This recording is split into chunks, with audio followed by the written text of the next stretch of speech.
Okay, well, we might have. Is it going? Oh, there it goes. I think it's finally going.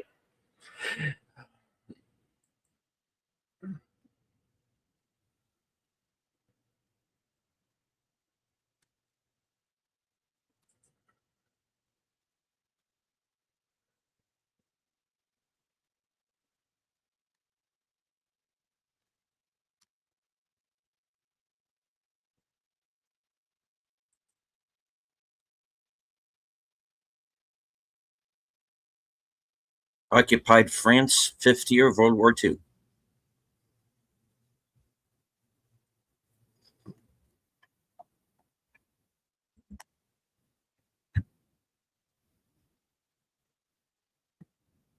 Starts with this elderly gent here who's obviously with the French resistance in some fashion, and he's just been gunned down by the SS.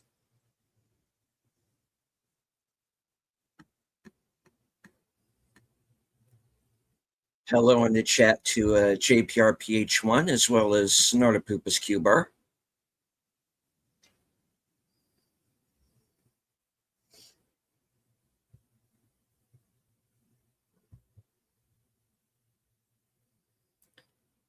Gert Frobe, who of course was famous for playing the Bond villain Goldfinger.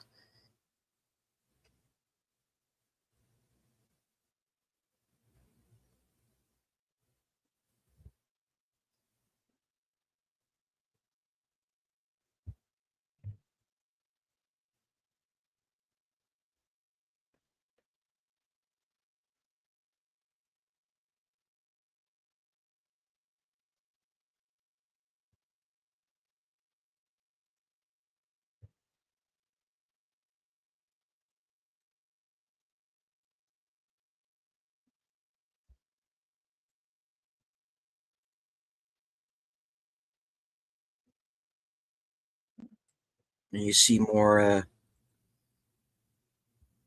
resistance fighters here.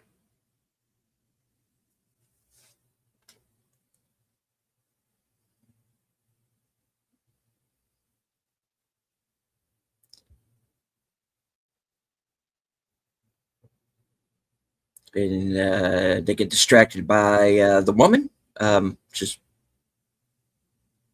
understandable. And because, of course, there are people hiding in the yeah, whatever. Take your papers to Instagram.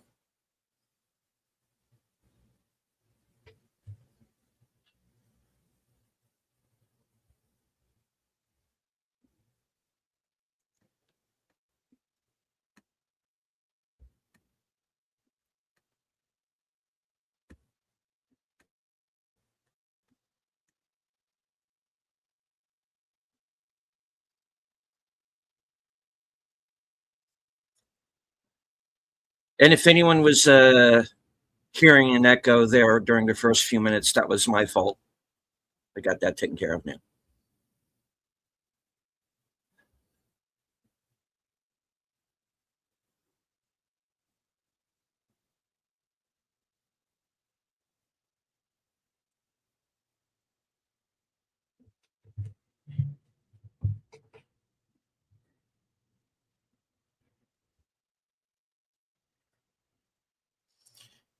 For those of you who are following along on Bill's channel, thank you for joining us, and we'll get the Cosme link over to you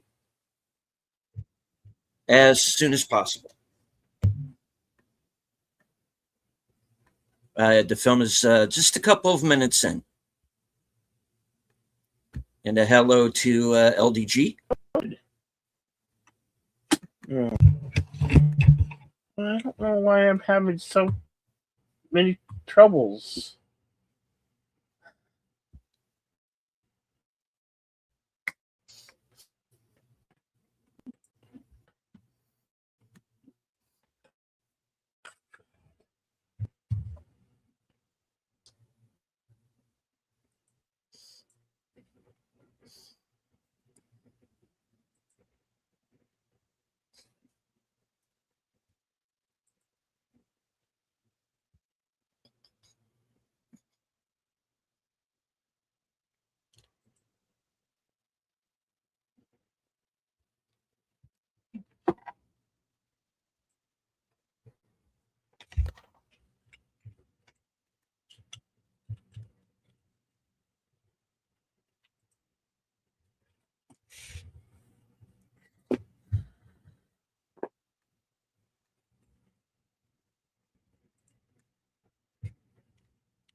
Hello to Jim Watari.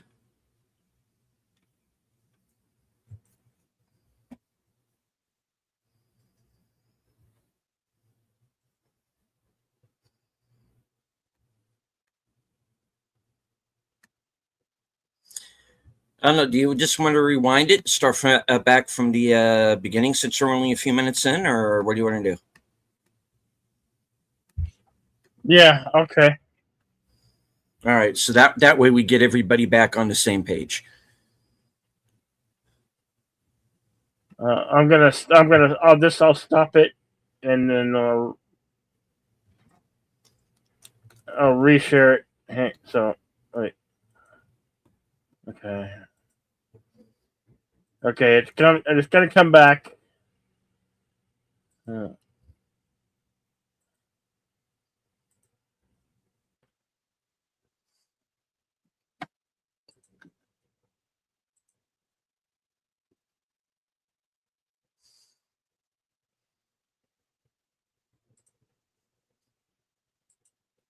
okay, we're gonna start it. It's starting from the beginning now. And here we go.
The opening sequence, so you see the helmet on the beach.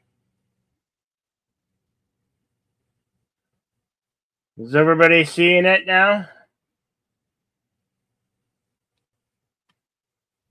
Yep. And back to occupied France, 5th year of World War II. And like I said, the this French resistance man here, who's killed by the SS, and they take whatever he has in the case there.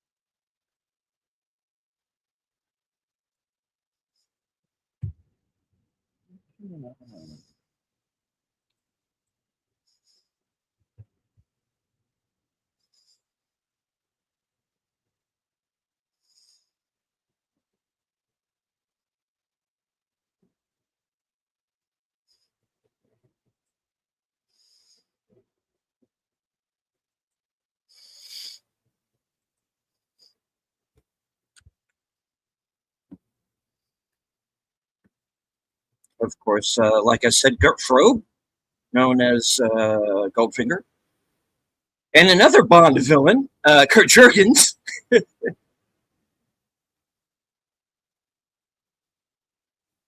Getting introduced to the German high command here.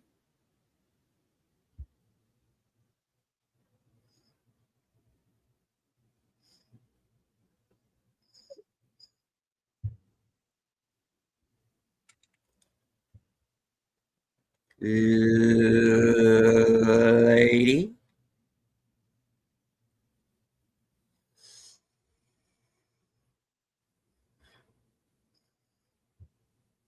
Yeah. Get a good look. This is what women used to look like.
What the heck happened?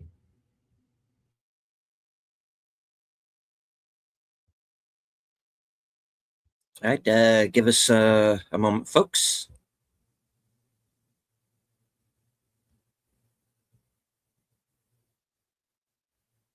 And we'll get right back to the movie, which is good because this actually gives me a moment to plug in so I don't lose power. Just give me a minute.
All right. So while Bill takes care of the technical issues backstage, I do want to once again wish everybody a safe and happy Memorial Day.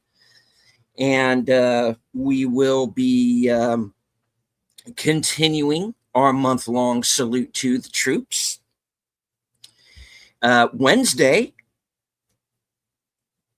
at, let me see,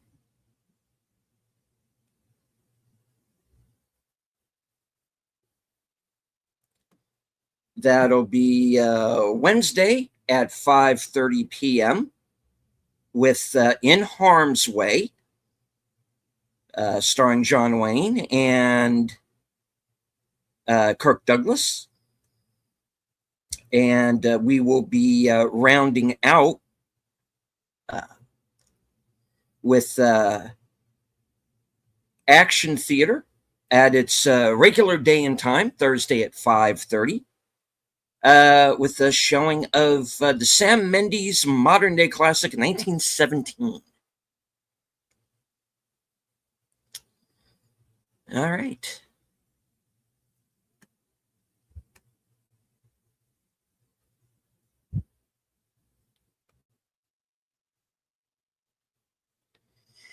All righty. So, Longest Day. I became familiar with this movie at a fairly young age, and it was always a favorite of mine, and it was kind of my view of what D-Day was like for a very long time. And then of course, you get older and you learn the reality of things, and you start seeing movies like, for example, like Saving Private Ryan, and you start seeing Band of Brothers, and you realize that Hollywood kind of cleaned a lot. They cleaned war movies up.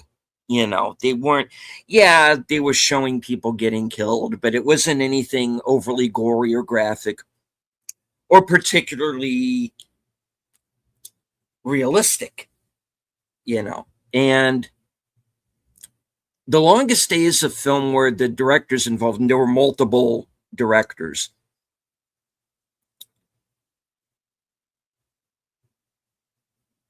and wanted to do the movie as realistically as possible. But it was still 1962, and there was only so much that you were allowed to show on air. So anybody going into this expecting this to be sort of a Private Ryan level gory film, it's not. But there is an anti-war message to this movie, and by the time it's over, you don't want to see anybody on either side get killed. I think you've kind of had enough. But that's the point, though. Any good war movie, it is meant to be a cautionary tale, and this one is no different. But it's still up there as one of the best of all time, though, because it is, to imagine to pull together the cast that this movie does and having to balance out, all of those egos. And you got a number of actors throughout the film who actually served in the war, at one point or another, in some way or another. A lot of them were, frontline combat troops, so they knew what they were talking about. Anyway, let me head on over to, and I know I usually do this a little bit later into the show, but let me boot up IMDb Pro, and we'll go into a little bit about the film. All right.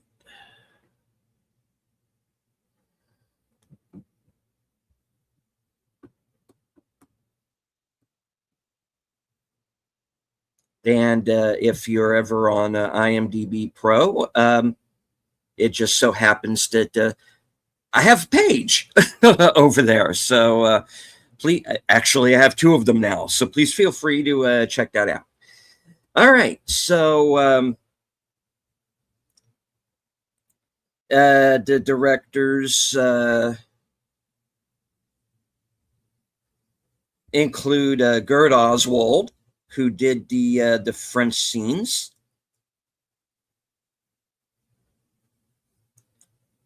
I know Ken Anakin was one of the directors. So was Daryl F. Zanuck, even though he was uncredited.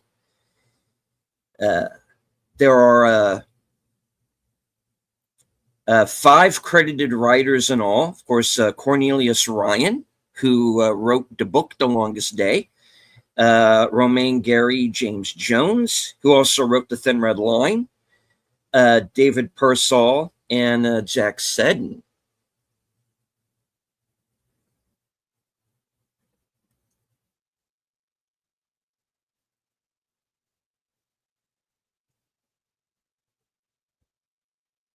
Okay. The movie was nominated for 5 Academy Awards, including Best Picture. It was nominated for art direction, film editing, 1 for cinematography, and won a category that was a thing at the time called special effects, which handled both sound and visual effects. So it won that as well. Won an American Cinema Editors Award. Best Foreign Production at the David D. Donatello Awards. Ken Anakin, Andrew Martin, Bernard Wicki, and the other directors that I named were nominated by the Directors Guild of America for this film. The movie was nominated for 2 Golden Globes, Best Motion Picture Drama and Best Cinematography, and it won for cinematography. Won 2 National Board of Review Awards, Best Picture, and one of the top 10 movies of the year. And won a Laurel Award for Best Action Drama, and Robert Mitchum was nominated for Best Actor.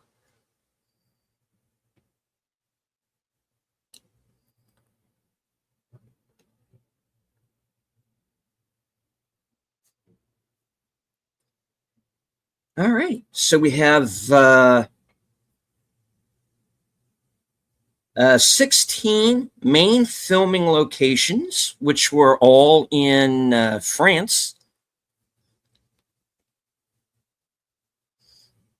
And for those of you in our French audience, I'm about to murder all of these names, so please excuse me.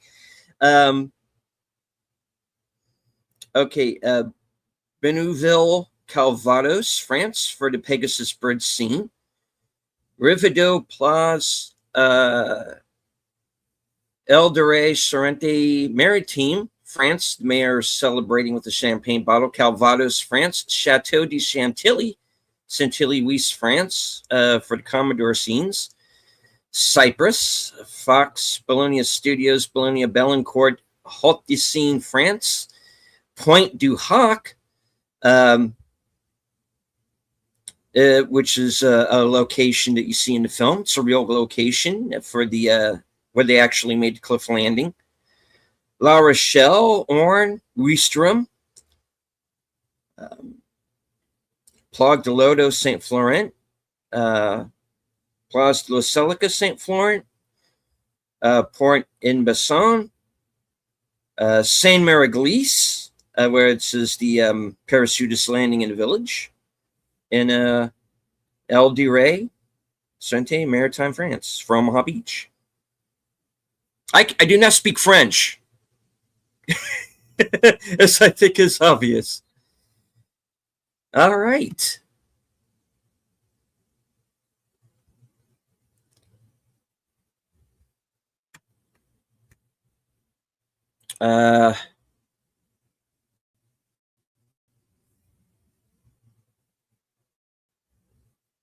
Let me see where we are. I do want to say hello to a couple of people who have joined us here in the chat. Hello to Jacob Ironside. Long time no see, sir. Glad that you are here. The Bird Woman of YouTube, faithful Blue Ranch channel member. Watch out for her channel, Fluff Chick Productions. It's Connie Cleary. All right. I do want to apologize once again. We're having a bit of an issue backstage. Bill got knocked off of YouTube, and we had to kind of last minute get him back online so that everyone on his channel could see the broadcast. And we are simulcasting as usual. So hello to anyone who may be watching who is not in the chat. This is not normal. I know there's no movie. The movie is not up. Bill is working on it. The movie is not up. You will have to join us on Cosme in order to see the film, unless you're watching it on Fandango at home, or with your own physical copy. We are not up on Cosme at present, so Bill is working on that. It's taking a while, but no problem. You still have me. We're just having a bit of a problem. First, YouTube, I guess, blocked Bill's channel. Not his channel, blocked the broadcast. That has been fixed. He's back up and running. And however, there's some issue between that and between StreamYard and getting the film up. I don't know if it's a StreamYard thing or a Cosme thing. Bill is working on it. So here's what I'm going to do in the meantime. As those of you who are, he's rebooting his PC. Okay. All right. So here's what I am going to do in the meantime. Ordinarily, at the end of the program, I have a trivia section from where I read the trivia from IMDb Pro. So while Bill is working on getting us back online, I'm going to go ahead and take the commentary only banner down for a moment, since the film is not on. What I'm going to do is I am going to start reading the trivia. And this will be stuff that can kind of help you along and kind of a few things that you might be able to pick up on during the course of the film. Okay. And there are quite a few, so it might help to maybe do some of these now anyway. All right.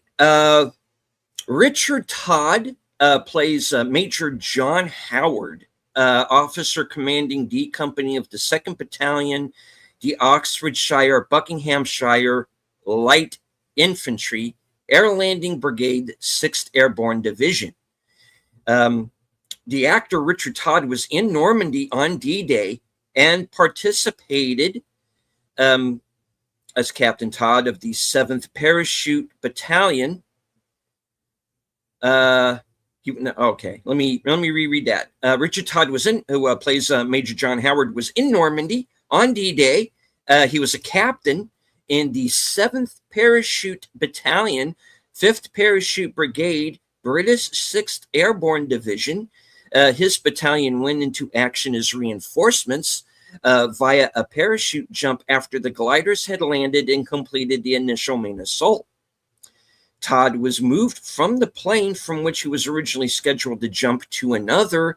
The original plane was shot down, killing everyone on board.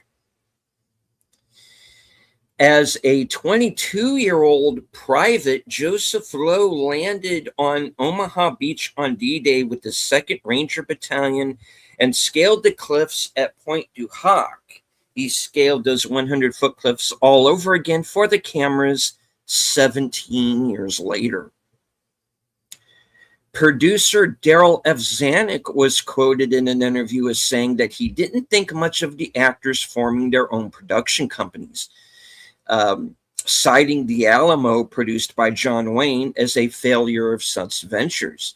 Wayne found out about this interview before being approached by Zanuck and refused to appear in this movie unless he was paid $250,000 for his role. When the other famous actors were being paid $25,000, Wayne got his requested salary. Henry Grace was not an actor when cast as Dwight D. Eisenhower, but his remarkable resemblance to Eisenhower got him the role. In addition to Sean Connery, hold on.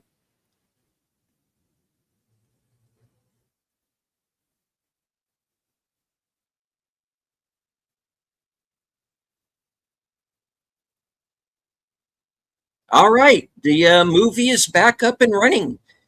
All right, we're starting at the beginning, folks. I'm sure Bill will join us here on the broadcast momentarily, but let's go ahead and let's give this a try. Okay.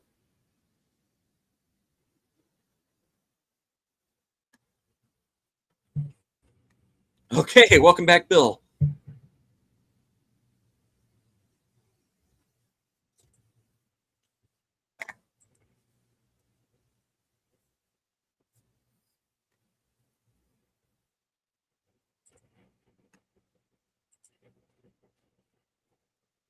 Okay.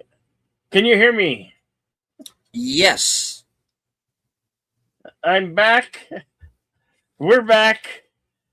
Sorry for the delay. Like, my PC didn't want to cooperate. I don't know what it was doing. I guess it was trying to do. It was choking itself for some reason, and well, it took a while. And when I'm back, and it looks like we're back on Cosme. I started it over again, so you know.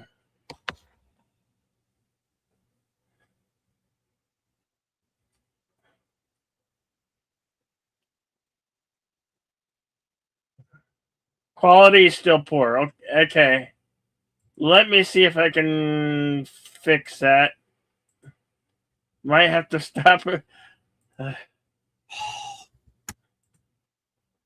Let's try again.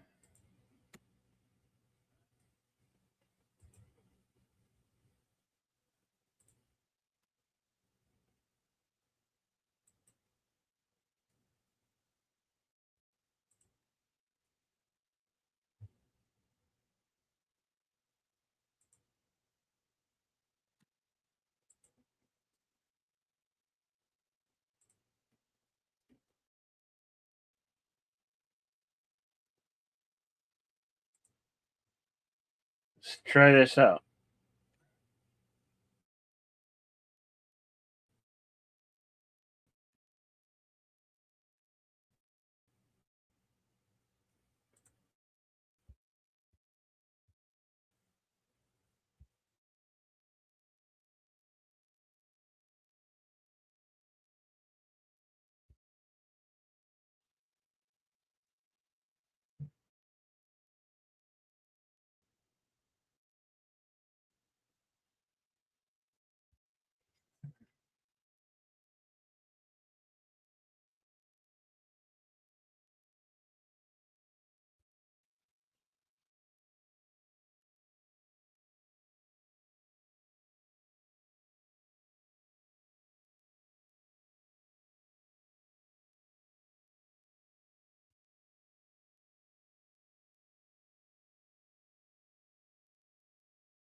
Do you maybe want to try and do this on another day, Bill? On the what?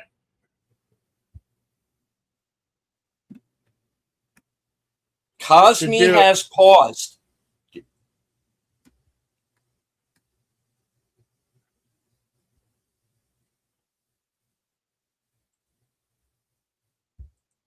I don't know why.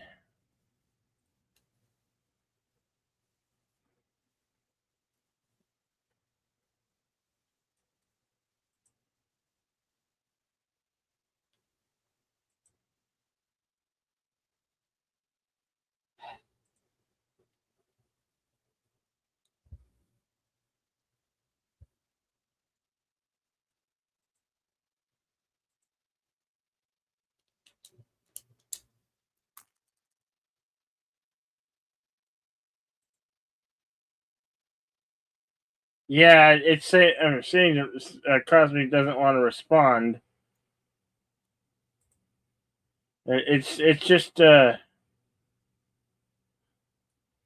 don't know. I don't know what's going on. A lot of hiccups.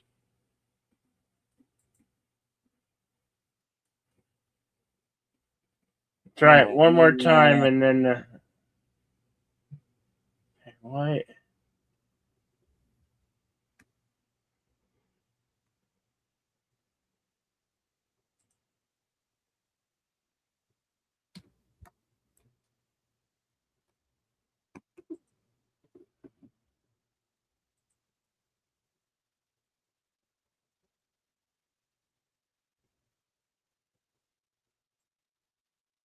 Is it playing now? It's herky jerky, but it's playing.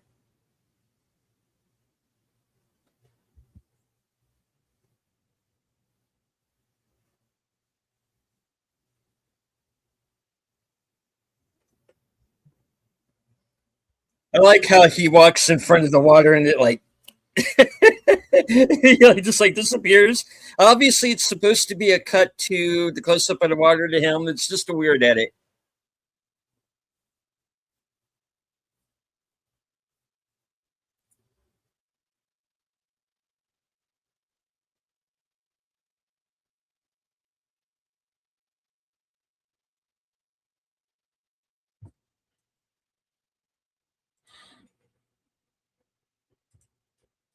I can't. It's doing it again. Wow.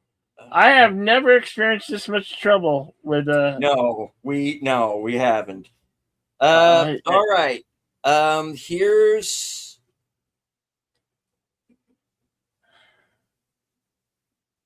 let me try something. Um, on my end here, maybe I can hold on. Oh, wait.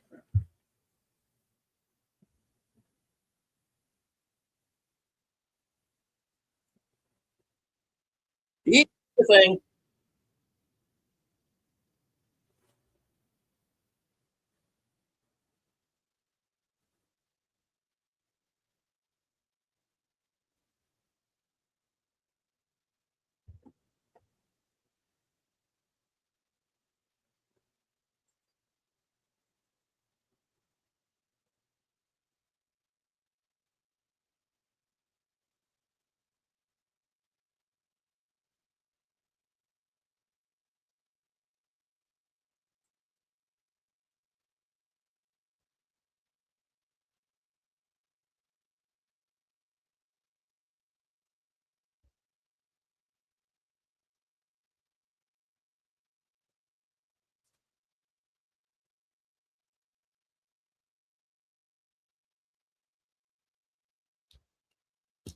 um,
It's kind of the irony of German actors who came to Hollywood is that a number of them like either turned against Hitler or had to flee from him because they were speaking out against him, and then they come to Hollywood and they get stuck playing.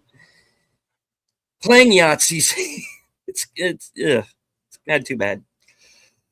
So, do we want to stick with this? Because I've only got the three tabs open, and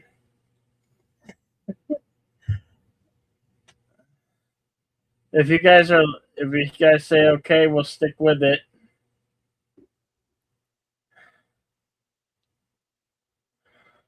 England, the one with 1,108 Allied camps.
What?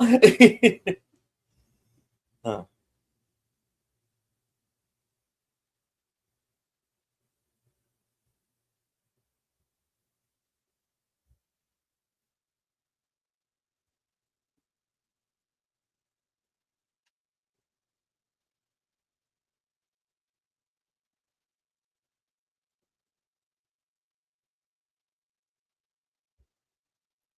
Roddy McDowell.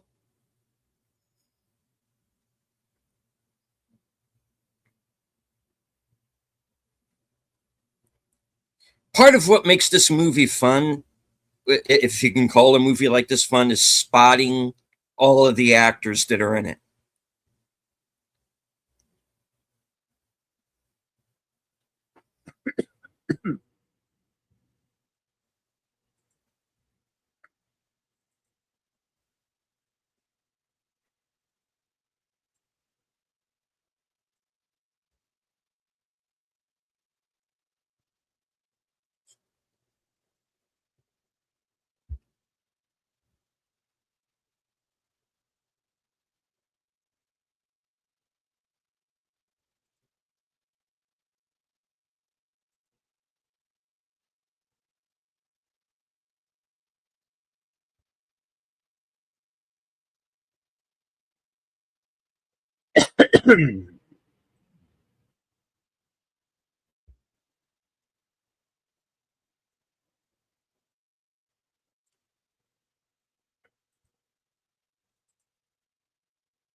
That's that dog.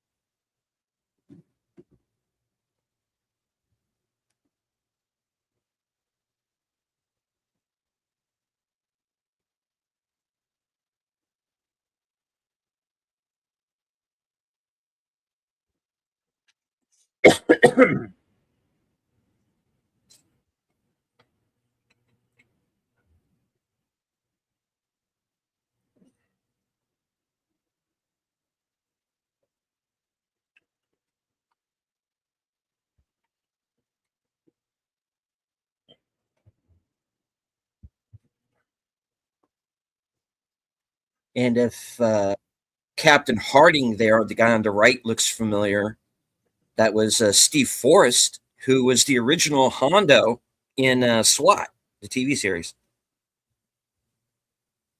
about 15 years after this.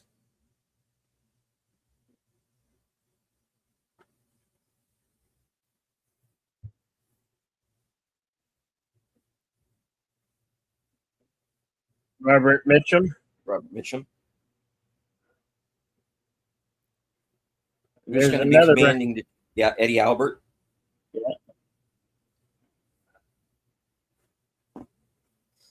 Yeah. Guy on the left, Ray Danton, who MST3K fans might remember from Super Agent Super Dragon.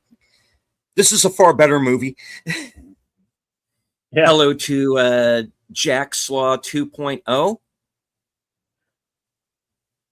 Hello, Jack Slaw. We had a bit of a hang up, but we're up and running now. Yeah.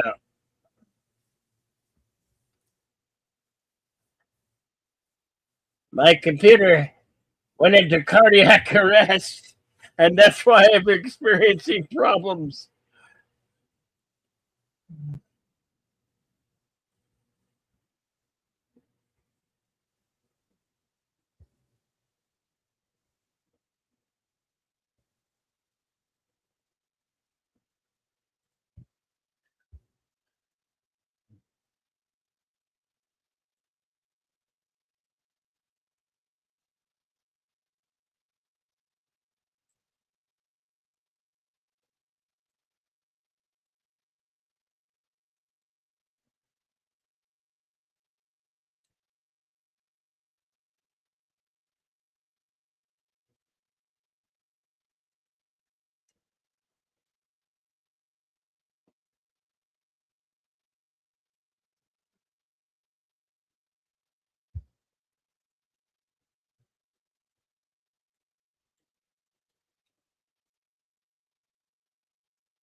When you're a jet all the way from the first cigarette to your last. Oh, hey, Tony.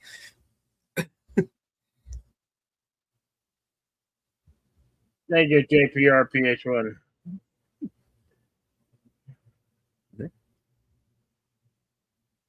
Red Buttons.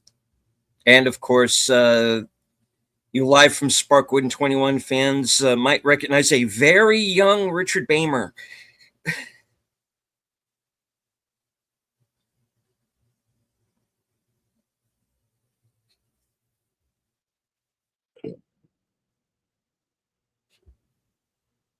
Just like the sound, man. Just like the sound. Yeah.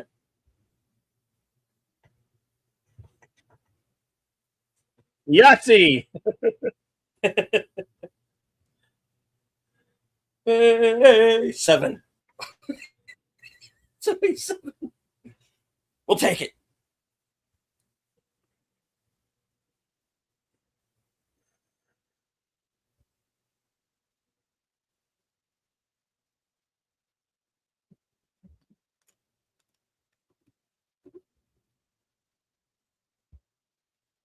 That's a lot of cash.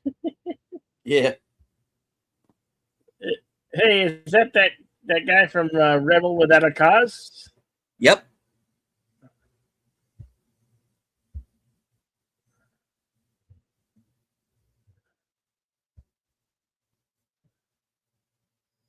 A little older here, but Yep.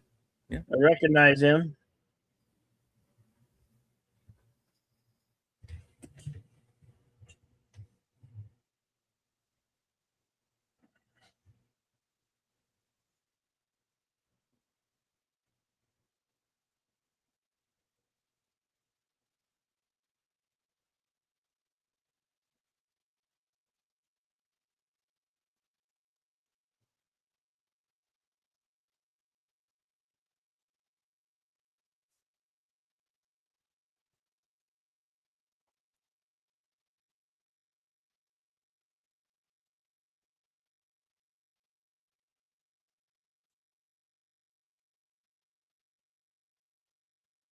Wait, what?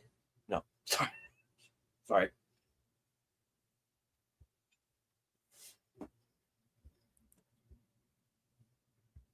He mentioned Fort Bragg. Fort Bragg. Home of the Green Shit. I'm still Berets. only in Fort Bragg.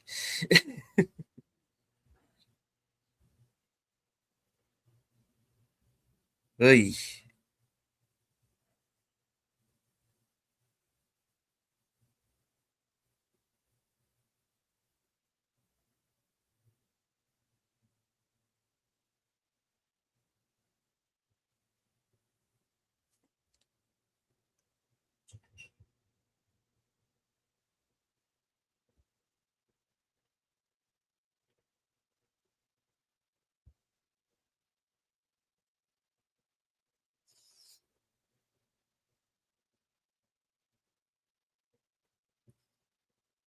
He goes on quite the odyssey, this character. Uh, Follow him through the film because he does not end up where you think he's going to end up.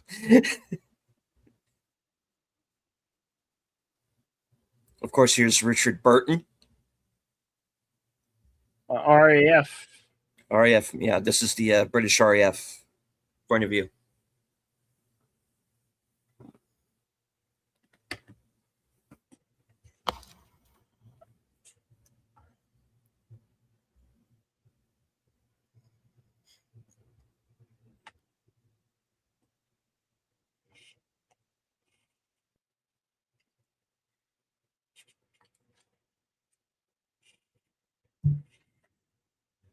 Bottom of the channel.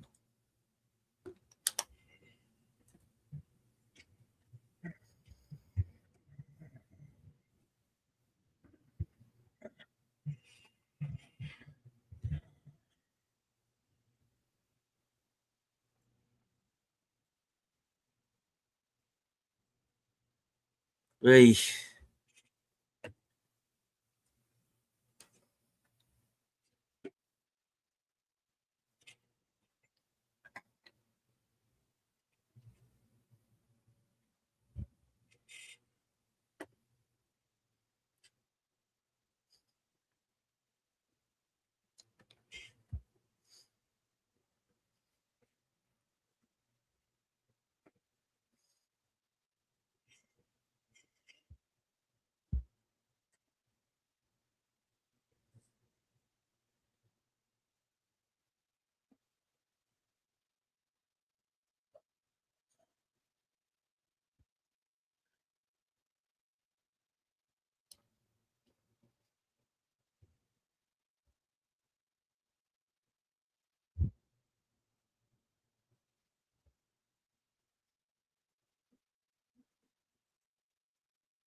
Well, of course.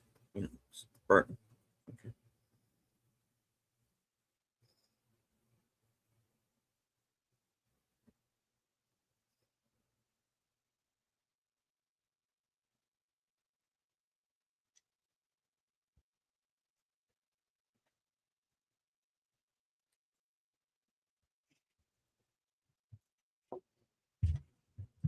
Robert Ryan. Of course, The Wild Bunch, Dirty Dozen, Crossfire, The Outfit.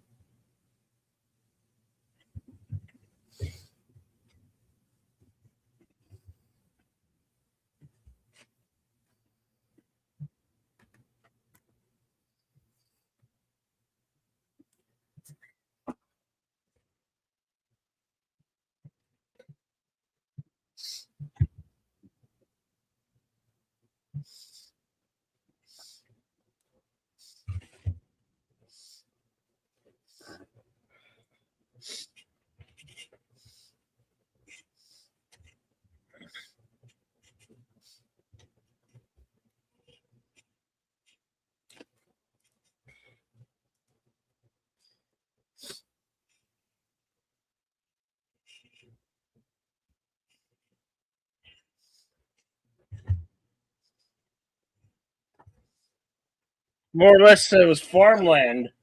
They farmland. They flooded the farmlands.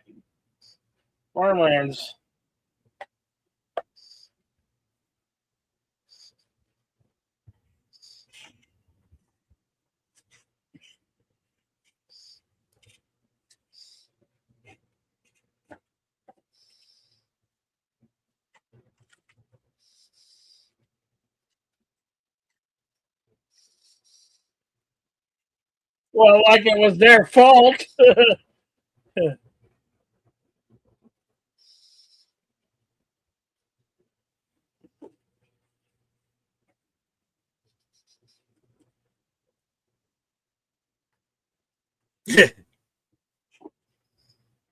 Hey, at least we're here, damn it.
I keep waiting for Trevor Howard to show up, and then I remember that was Battle of Britain. That wasn't this movie.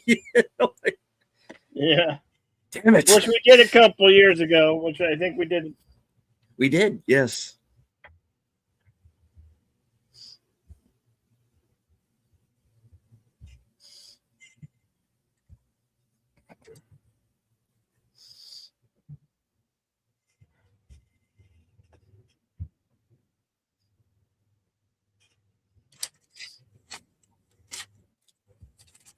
There's actually a movie coming out this week that's also about the D-Day invasion and the preparations for it that focuses mainly on a meteorologist. It's kind of like one of the guys you just saw, you know?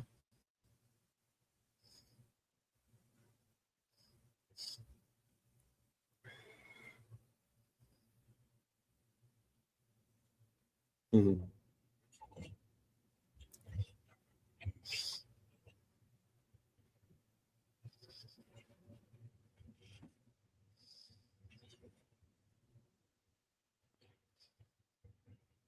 It's always good to hear Deutsch when they're Nazi evil Nazis.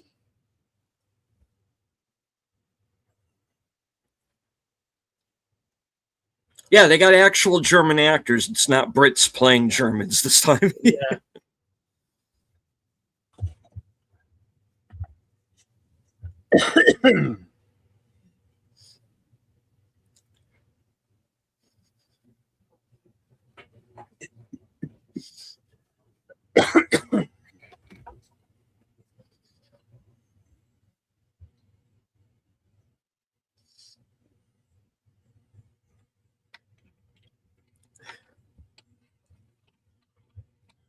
And this guy's all like, you want me to take out the entire Allied army with two fucking planes? You know, and it's not going to happen.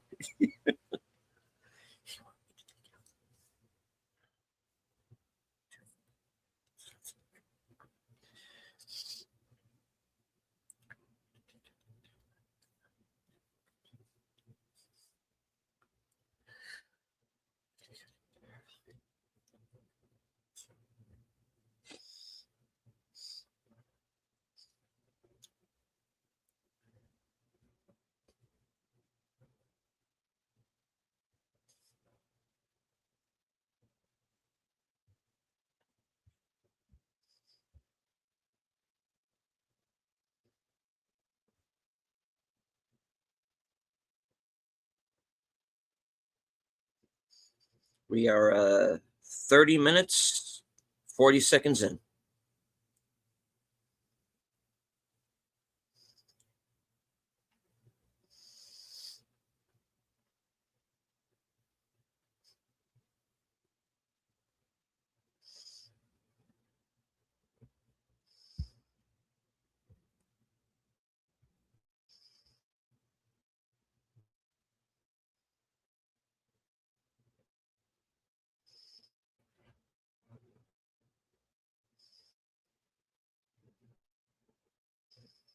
Wunderbar.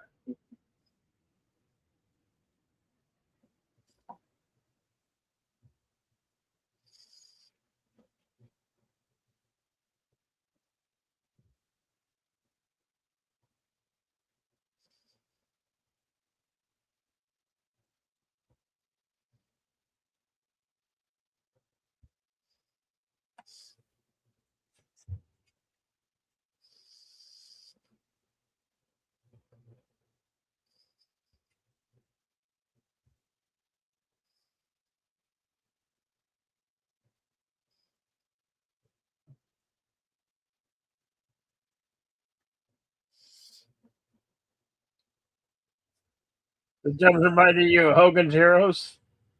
Yeah. A little bit.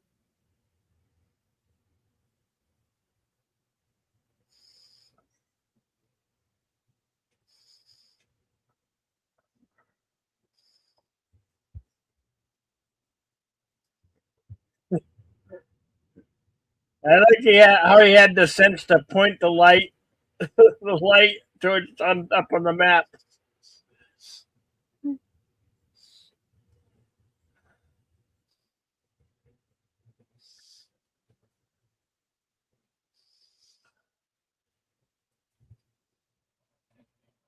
And that's the thing is this: how many of these guys, how many of the officers on the German side called this? It's like, what would you do if you were Eisenhower? And this guy's like, I'd hit Normandy, and I'd do it today. And that's exactly what's going to happen. Yeah.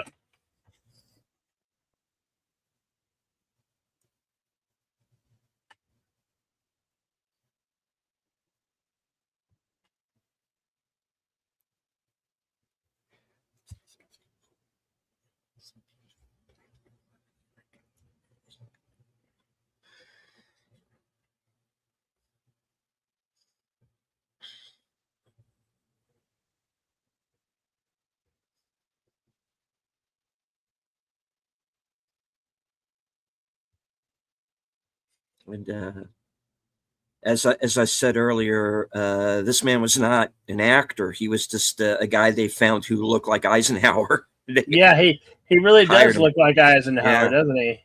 he does. You got the 4 stars. And he's not bad. He's in a lot of the movie. He's not in a lot of the movie, but yeah.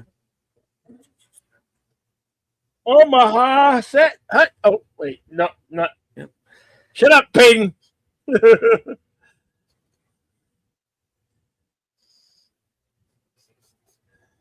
That's a football joke. If anybody knows football, Peyton Manning.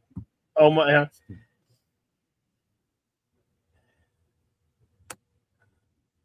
He used to be in the huddle and ready to snap the ball, and he would call out Omaha. Hmm.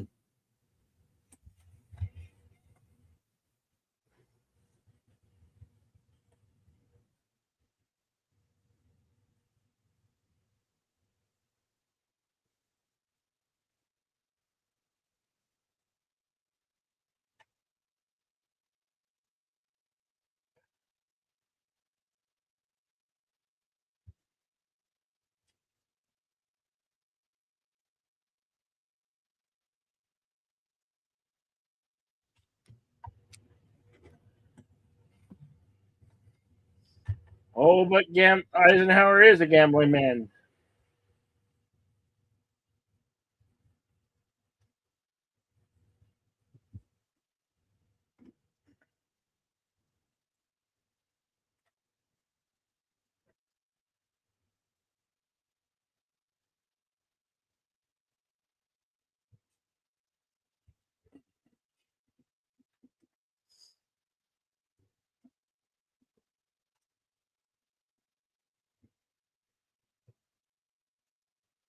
And that's what you have to do when you're a leader. Order men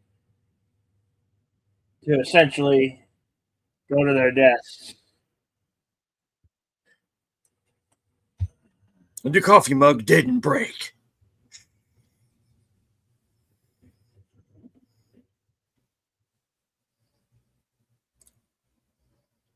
Super Rage. Super Dragon. Dun, dun. Sorry. I had to get one in there.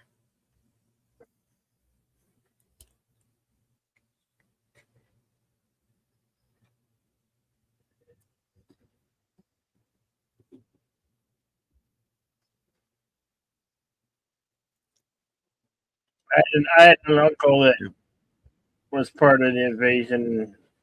I'm named after him. He was a William, but of course went by Billy. We all knew him as Uncle Billy. It's Peter Lawford.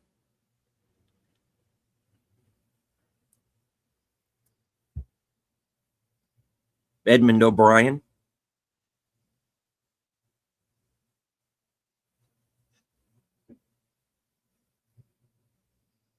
Don't you just love when some politicians don't know what WII is, and they say stupid things like that? It was World War 11.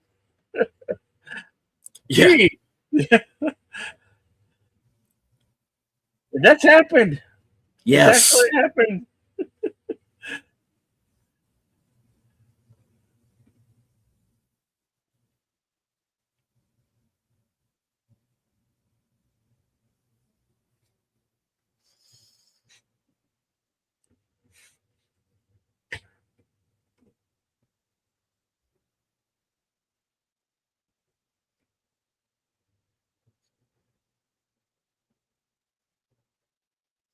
They really did this too. Yes, they did. They really did drop the little miniatures.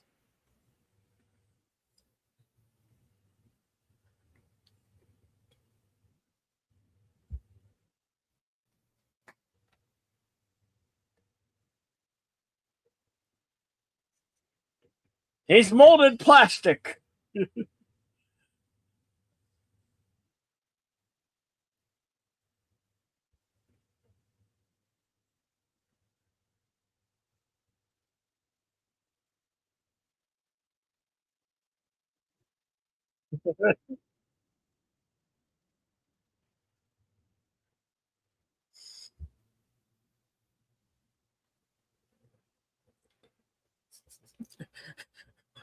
I can't. Your little plastic man is still shooting at me, sir. Yeah. Too many cherry bombs. A lot of black cats. Maybe we would be better off with the Germans, sir.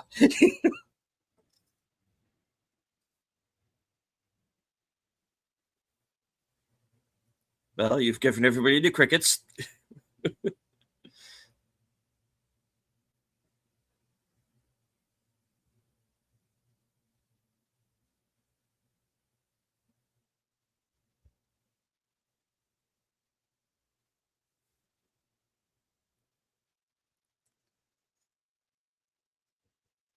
Remind me where that's from, JP.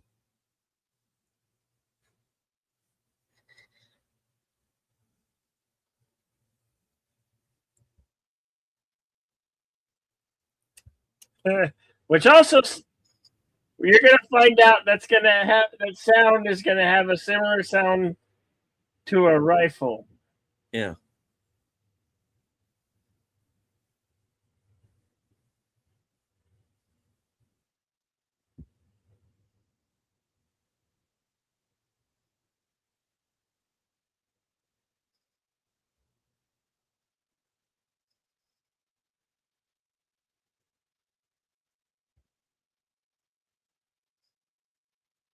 Send them to hell, man.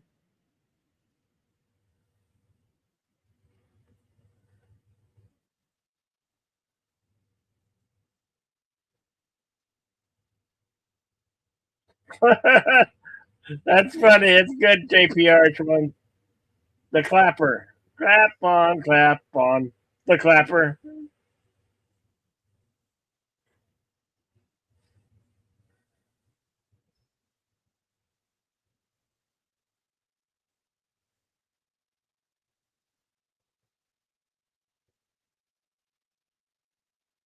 A long mustache. Yep.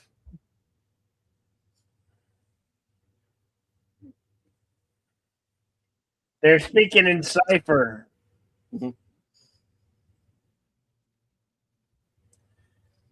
That's the cipher for the Americans are gonna be here. So the resistance is going to go out and make trouble and distract the Germans.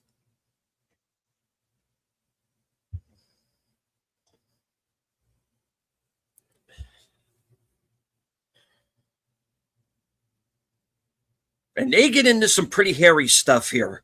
Let me Yeah. tell you.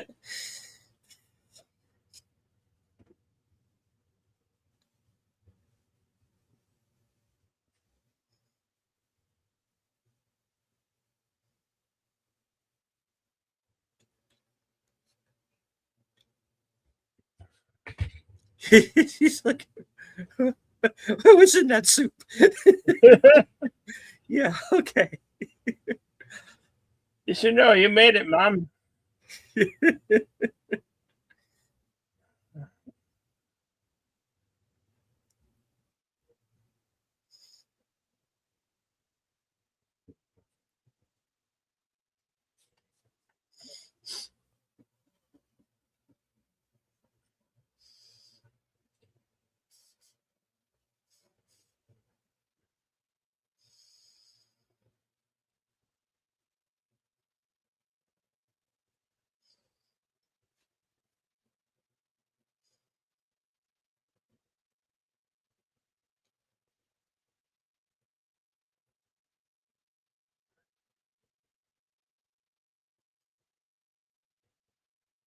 Get moving.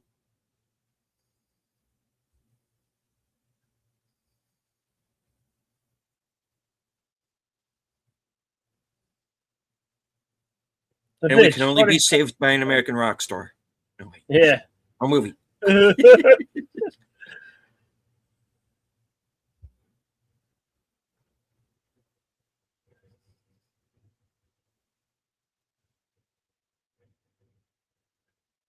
Yeah, that Val Kilmer movie was probably more or less inspired by some of these Yeah. this film.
Mm.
Jeffrey Hunter,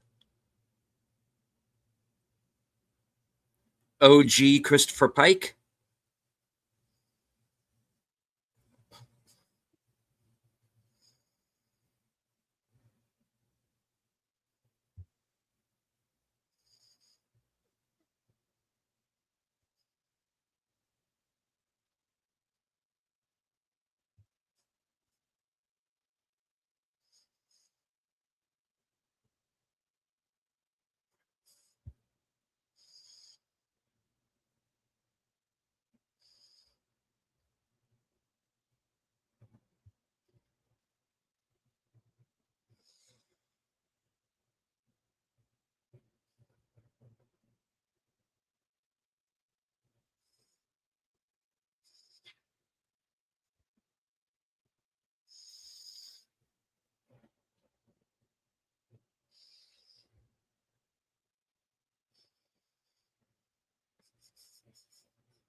well,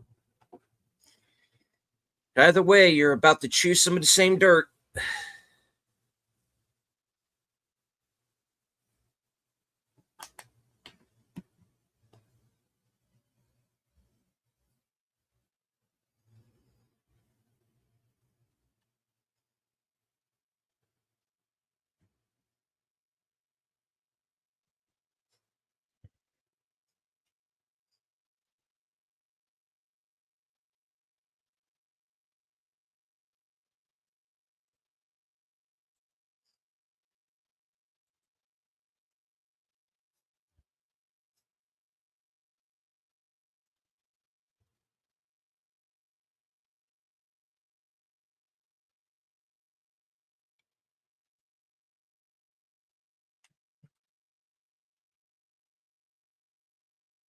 The same I stuff don't they think, used before. yeah, he's not going to forget this birthday.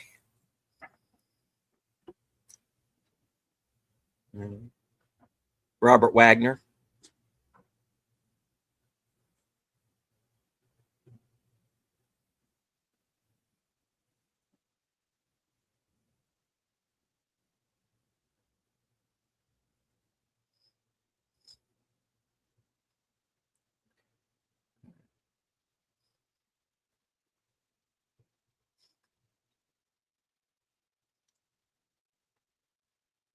Hello to Anonymous Dolphin. Okay. Normandy, British glider, Salt Orne River. Oh, 11 hours.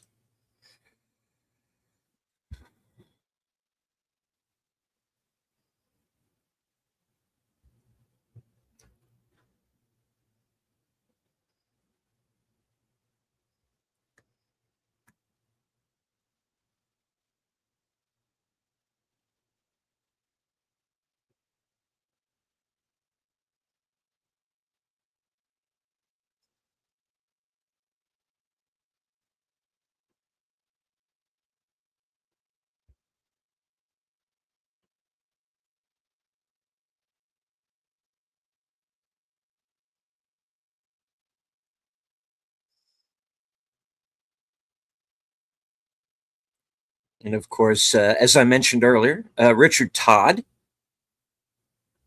who in real life did parachute in Normandy.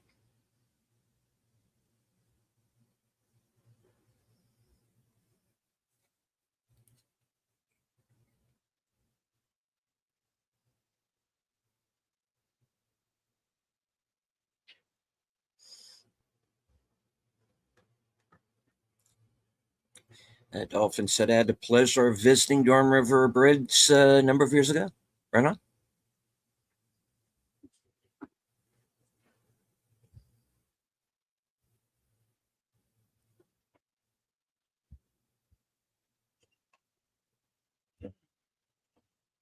And here's the flooded fields Yep. and farmland.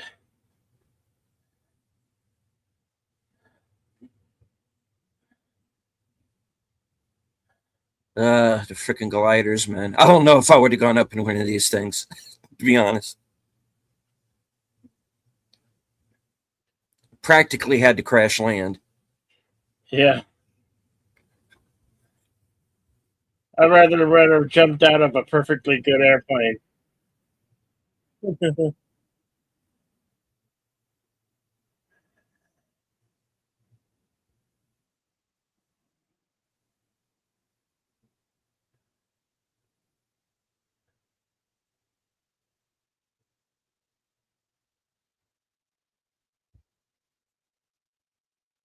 All right, they're already getting caught in barbed wire.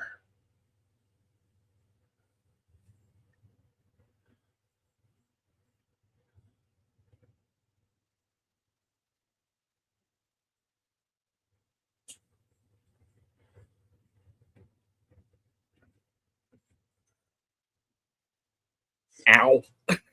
Yeah. Sniper! Oh.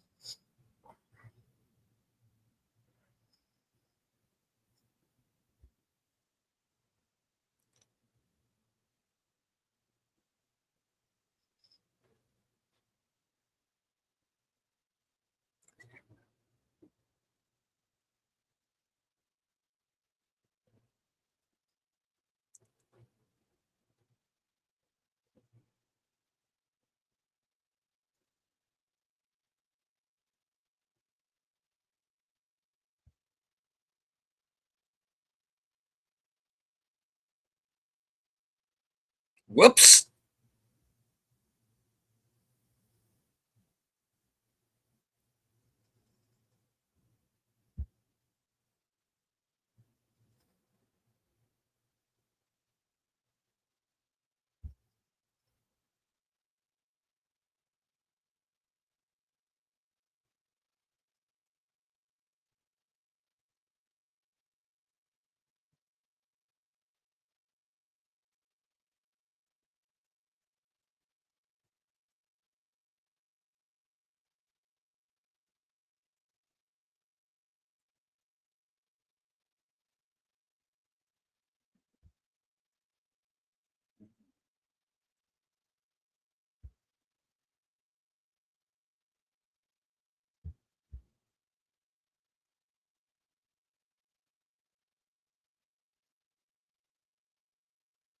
I think this guy was like always the radio man.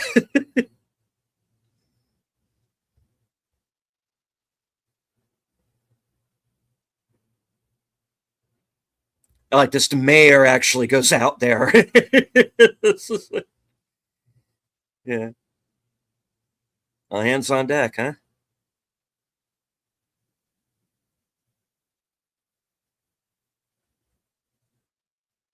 Nice.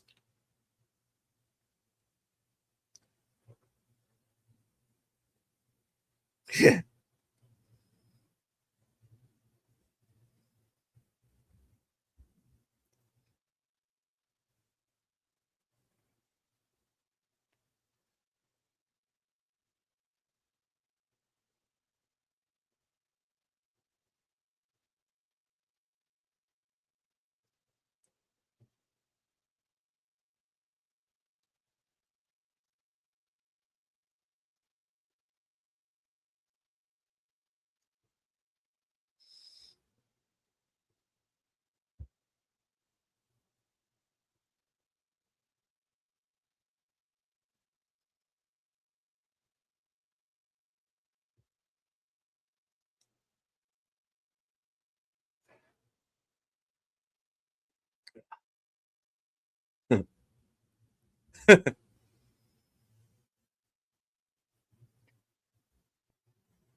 Anybody can make a mistake.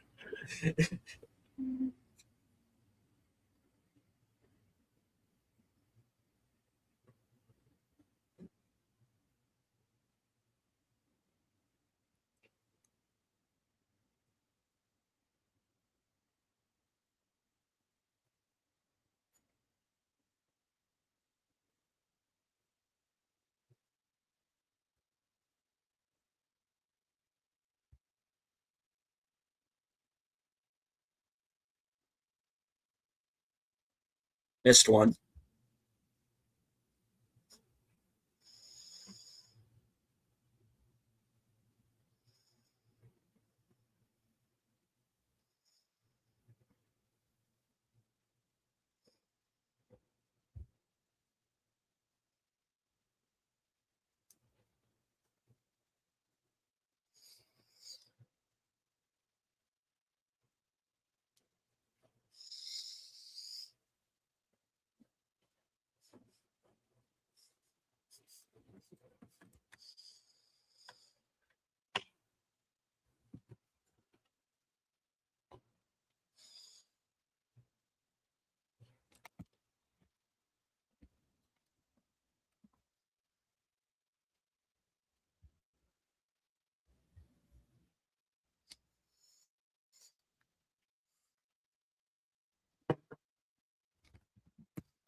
Well, not today.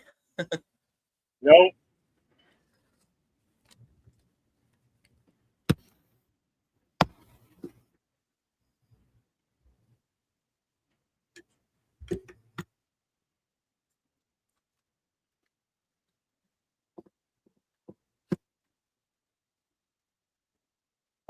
Excuse me, Duke. You are not in drop zone. Those Wesley Snipes.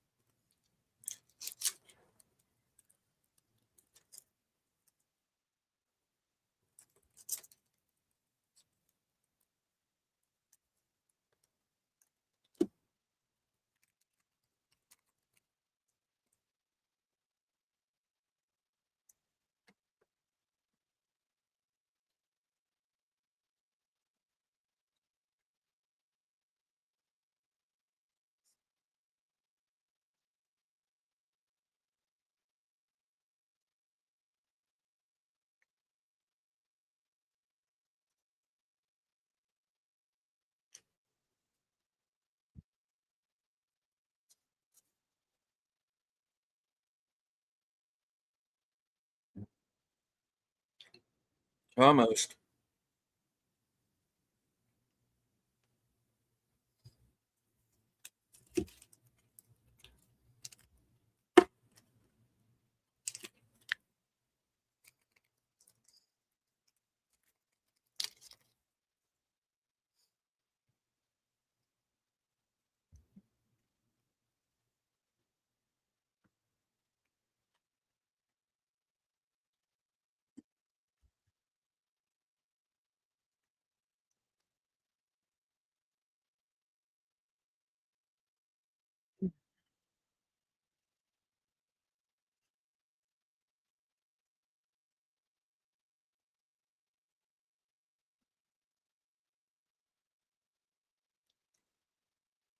I know 07 hours.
Sir, I would like to join the resistance at this time.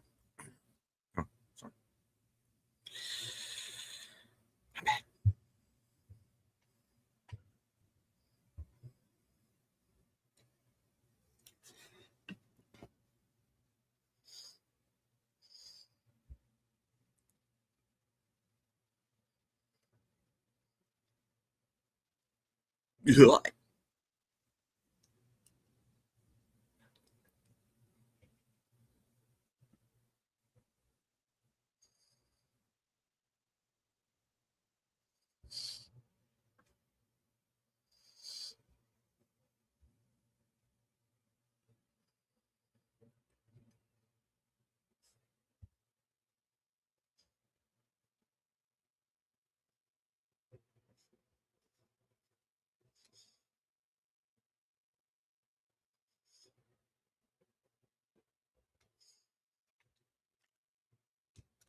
Go, go. What? Maybe? What? Let's go. Oh.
Say, lady, do you know Catherine Deneuve?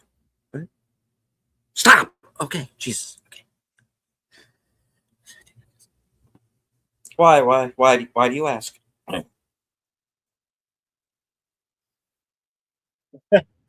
No, no, the train whistle came in at the right opportune time, didn't it? Our Right. timestamp 1 hour, 7 minutes, 30 seconds.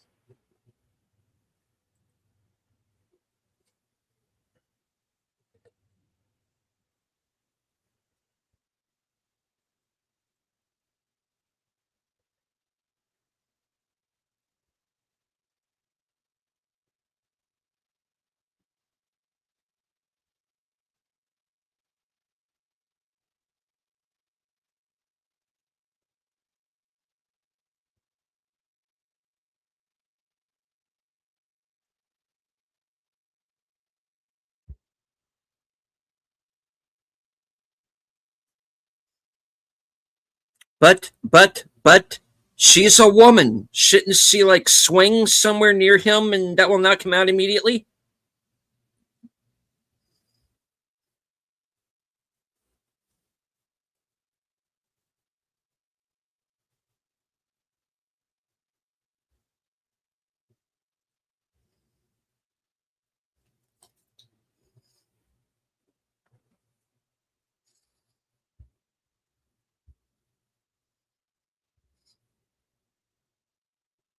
Toodles.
They got Rupert.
Mhm.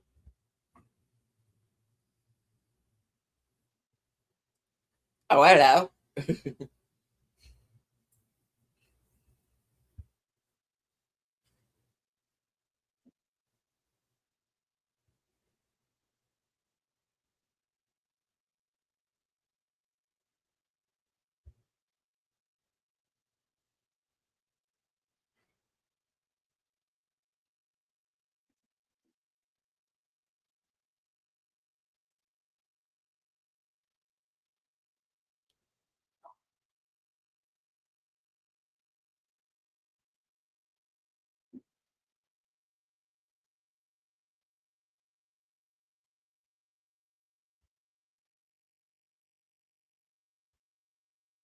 Ah,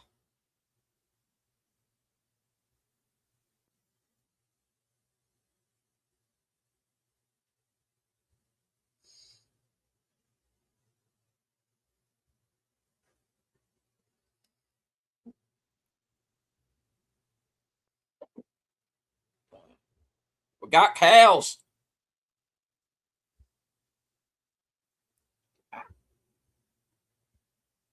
Boys in a tree.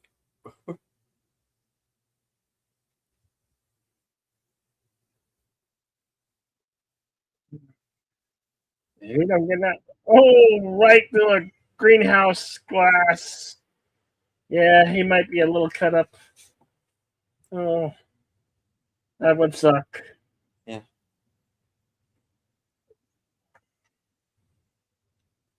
And for anyone who might get confused, this is not Yul Brenner.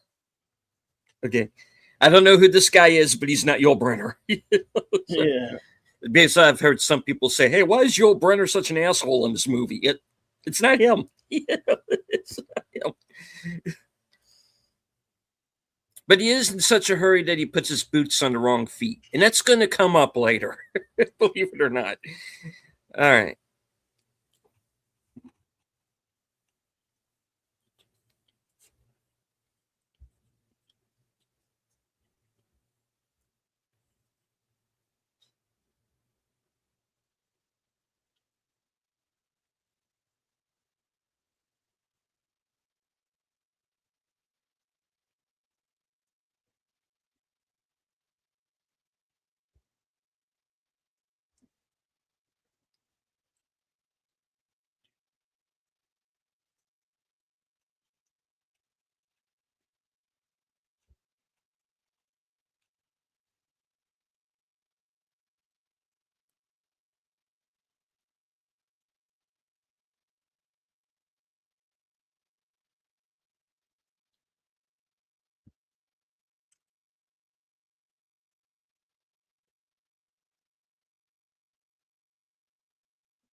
This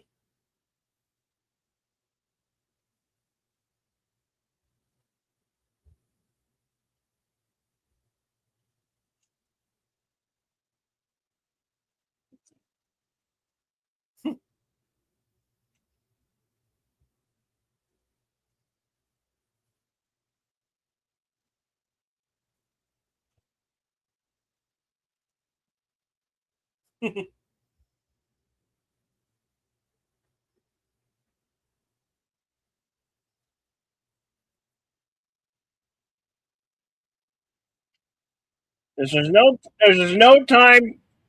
This is no time for noodling catfish.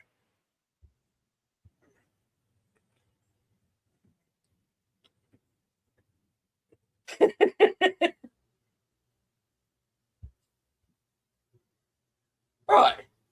There we go.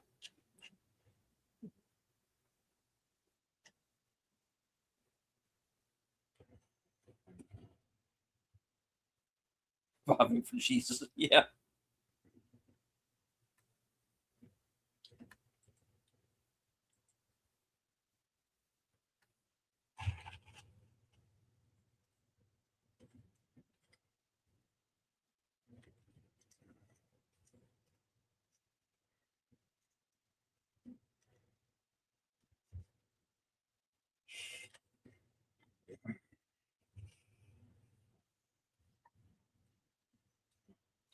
LFKH 2005. Tim.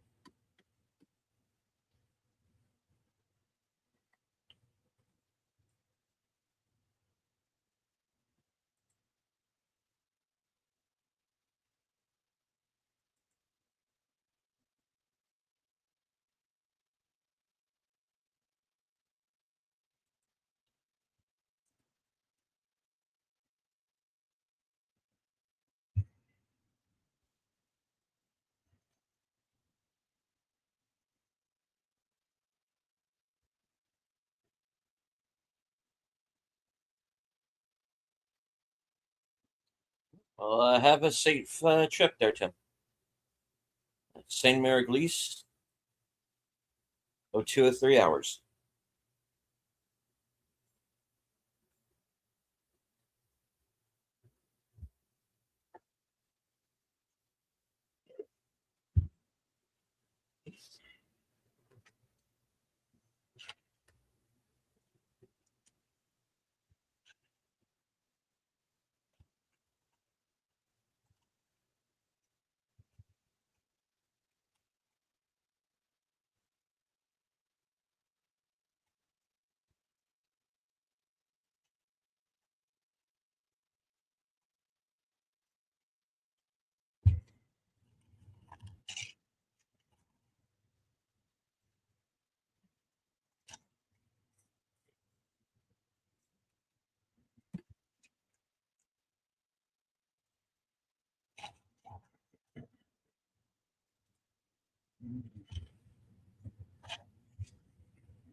Mm.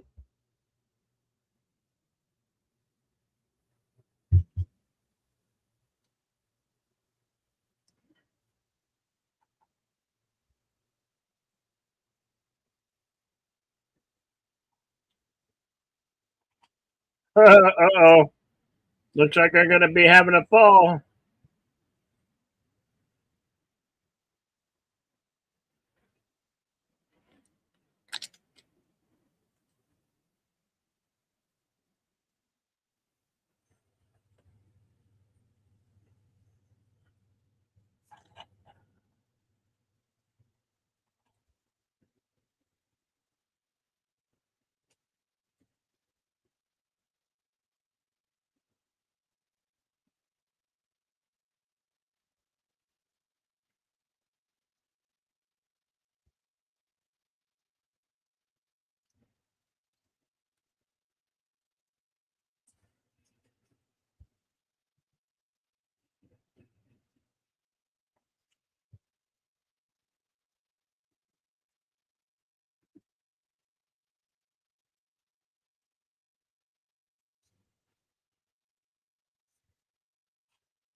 Yeah, It's a war, damn it. yeah. Everybody's Everybody scattered to hell. scattered because they didn't get dropped in right place.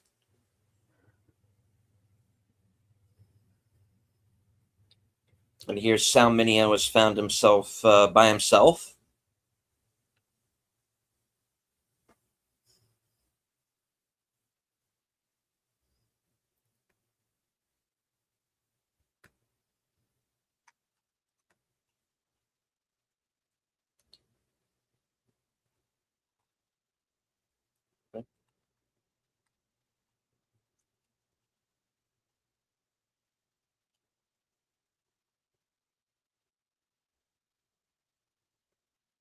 Damn it.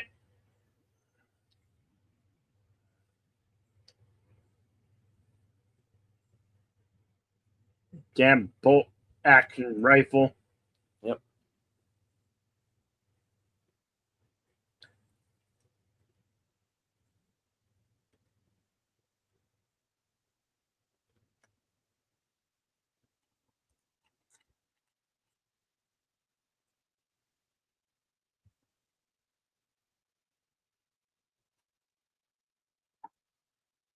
Of course, Richard Bamer here has lost all of his guys because they left him up in the tree.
Let's go kill some krauts. Basically, yeah.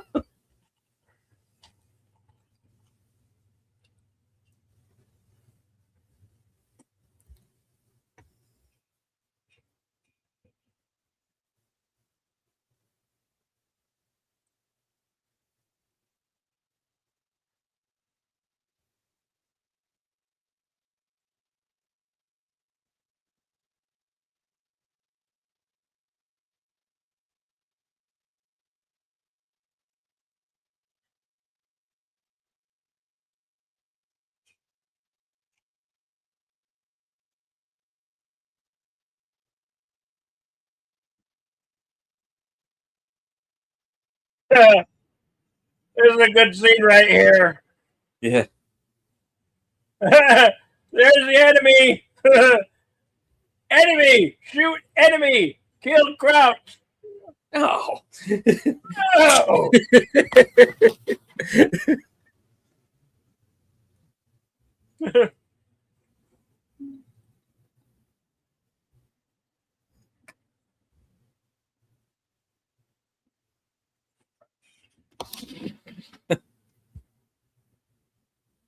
Phyllis?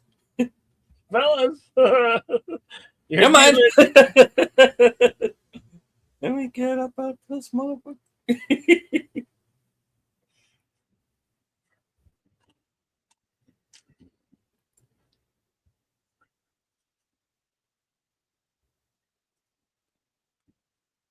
And this guy was for real because he was like, I'm hearing aircraft. I'm seeing all these boats from the horizon. Nobody believes him. It's like, dude, I'm here. I'm looking at it.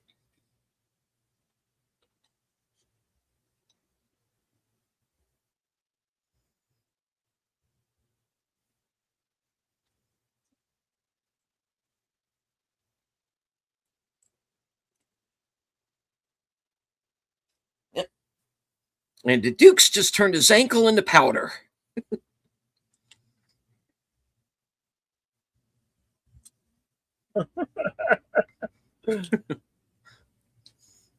I ain't got time to bleed.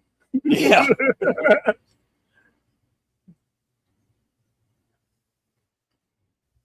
Look, Doc, now it's bro. Now I got to let you bit about it for the movie.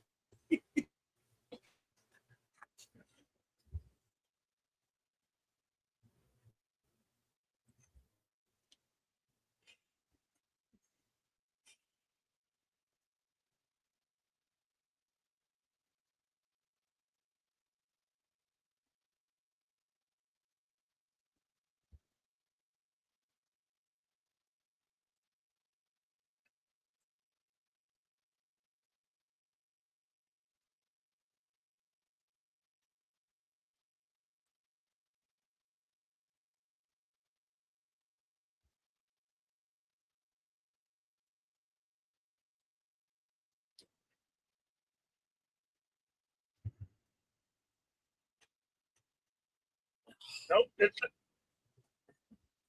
Every step is like, this don't fucking hurt. This don't fucking hurt. This don't fucking hurt.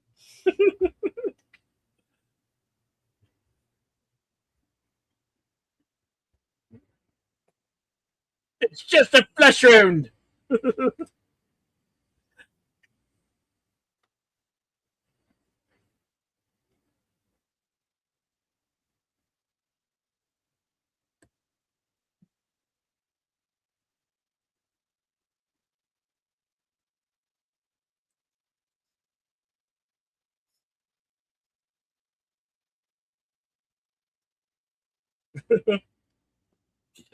Yes, Tim.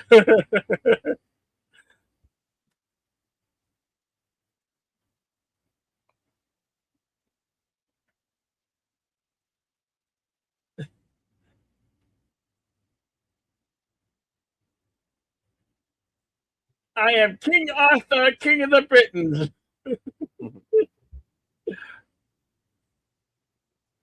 Chicken.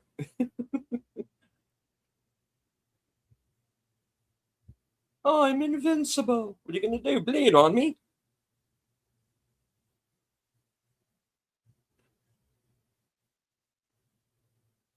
Yeah.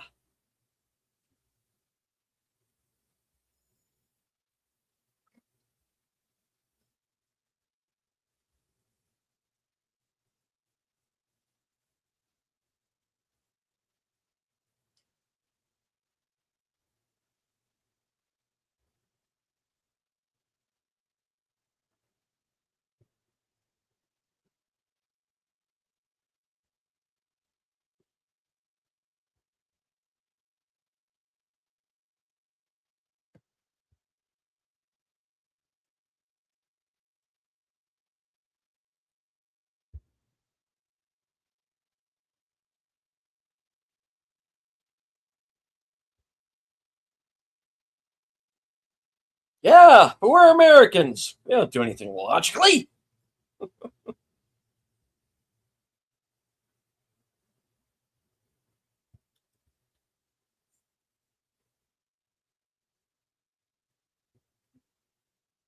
Uh, Closed captioning. That's not how you spell Dunkirk.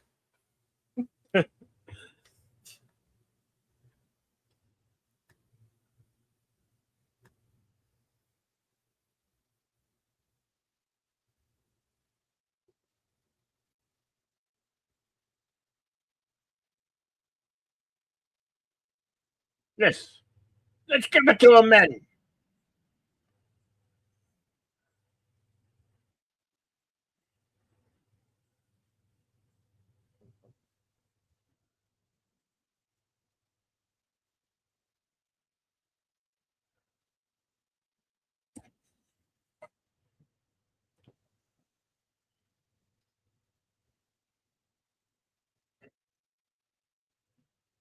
The other Theodore Roosevelt, who I think was like his grandson or something. I think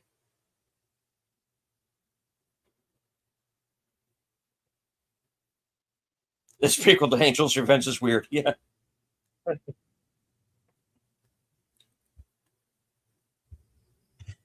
And Jack Palance is not appearing in this film.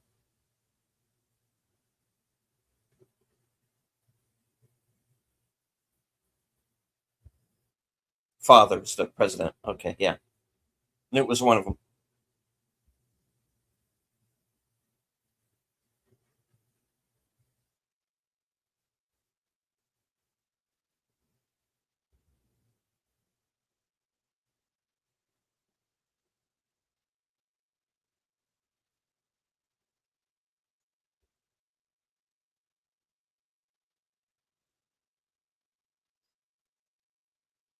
Yeah, that's true. But sadly, the movie doesn't show that.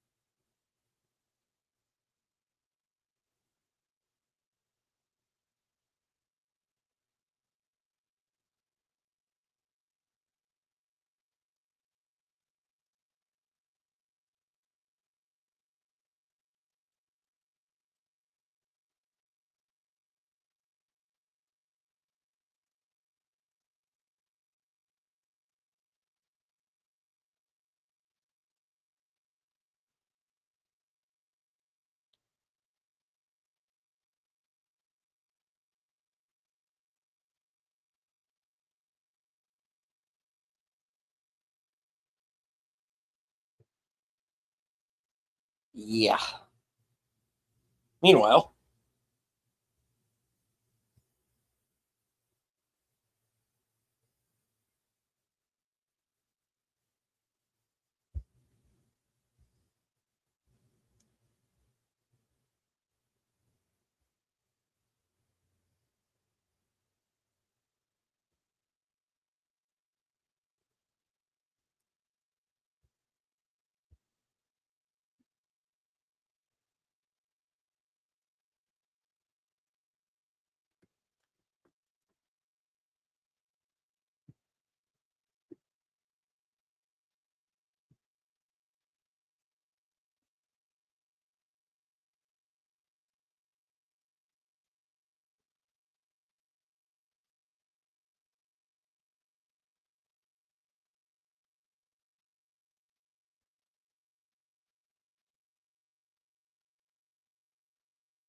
See the teeth?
All right.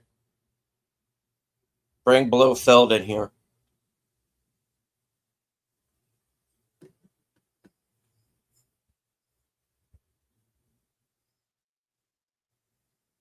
Timestamp 1 hour, 40 minutes, 14 seconds.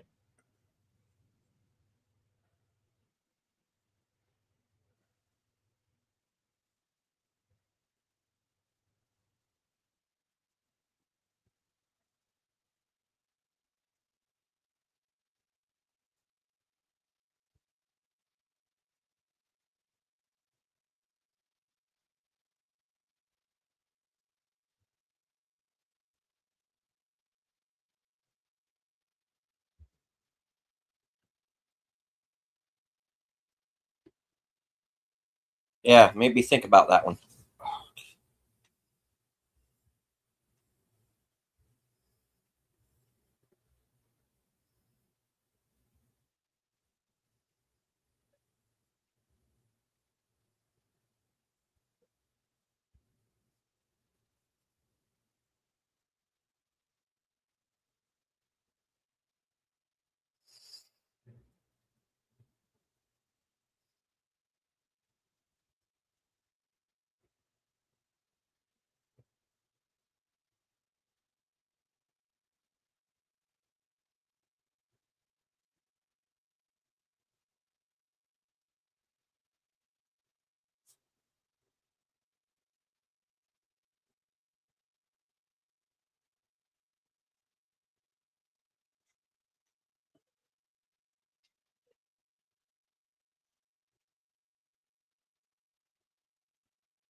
Here they come.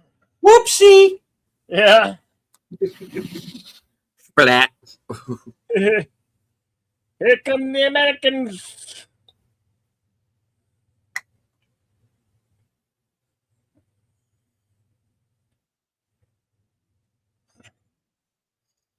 Alarm! Alarm!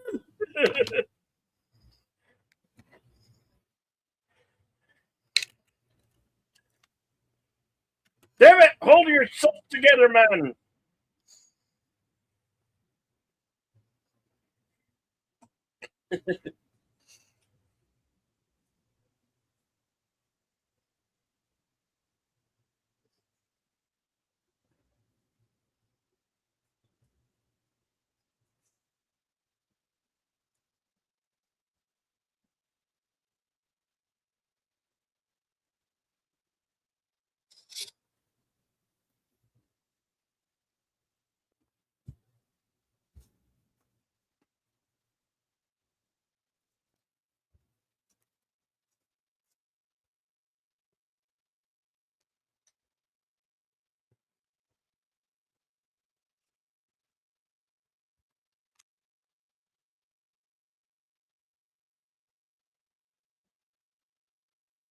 Oh my god, really? Seriously?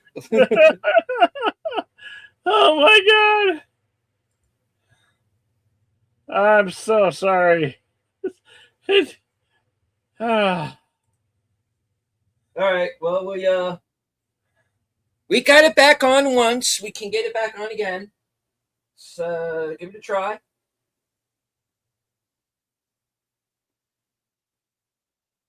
We're at the point where the movie pretty much has an intermission anyway. So yeah, since we're pretty much about halfway through the movie at this point, might be best to yeah, for anyone to go and grab yourself a beverage really quick, get yourself a snack. Uh, little something to eat if it's later in the day for you, and we'll get the movie back on for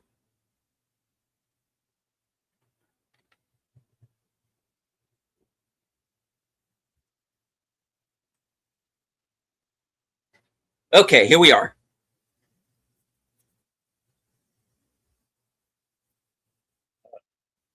sorry for that little jump.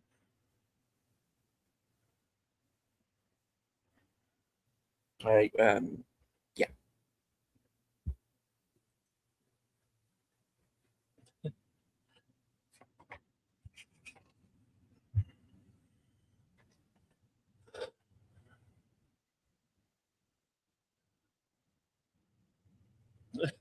Da, da, da, da.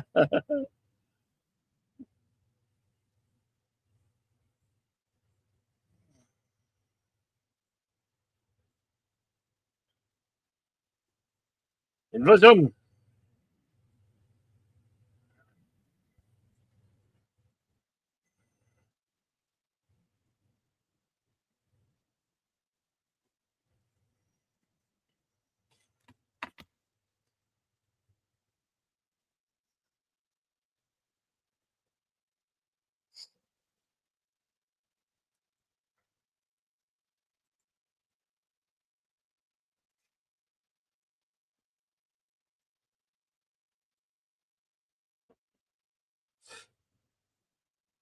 Straight for me, damn it.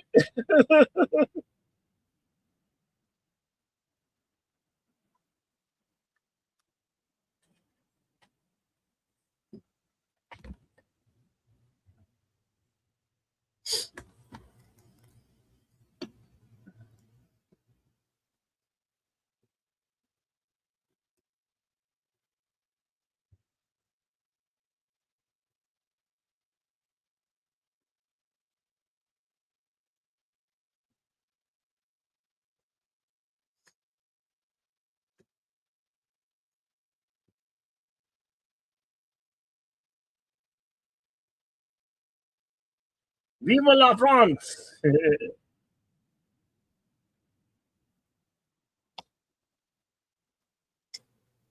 All right. Can we get a quick timestamp for the folks who may have run behind?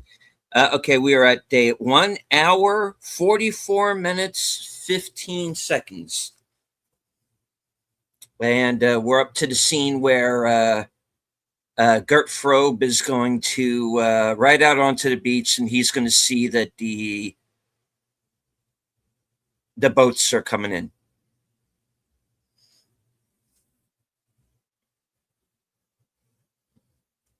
Yeah.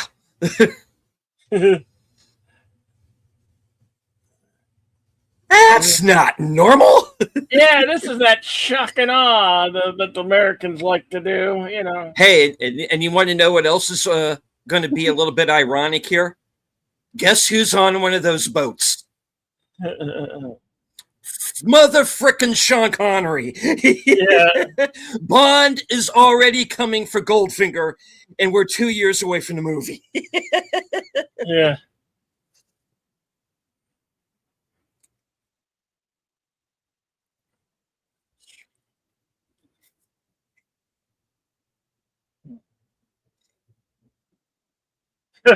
Hey, you're a civilian. You don't want to get your ass shot off.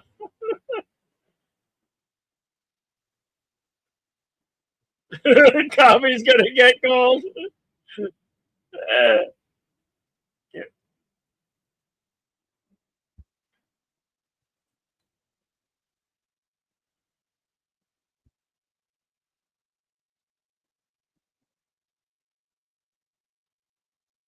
I believe some of those structures may be even still standing today. Those bunkers.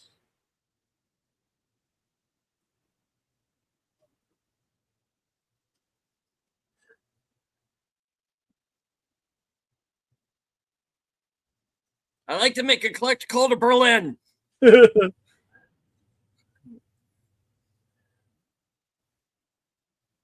You must be dead. Can't you hear?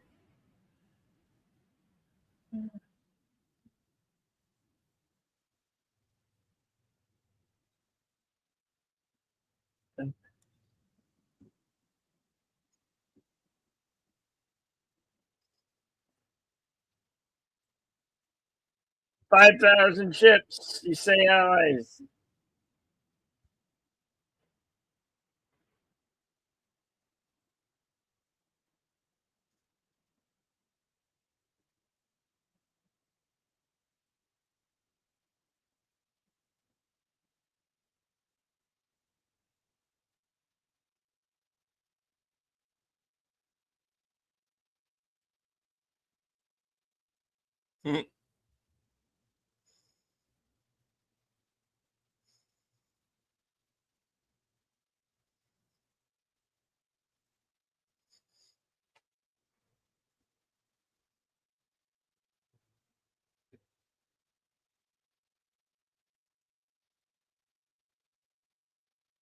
They only have 2 planes. Yep. You idiots.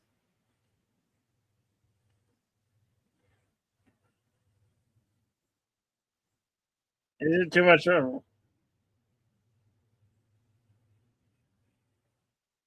Normandy. It's delightful.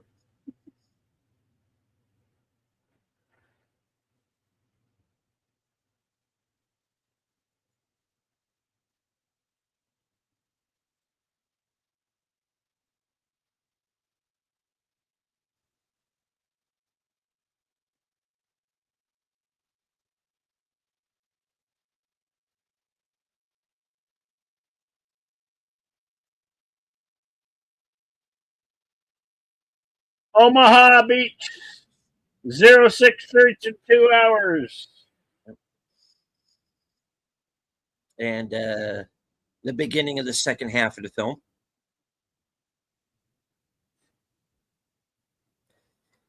Yeah, for those of you who had the old VHS back in the day, this is where the second tape began.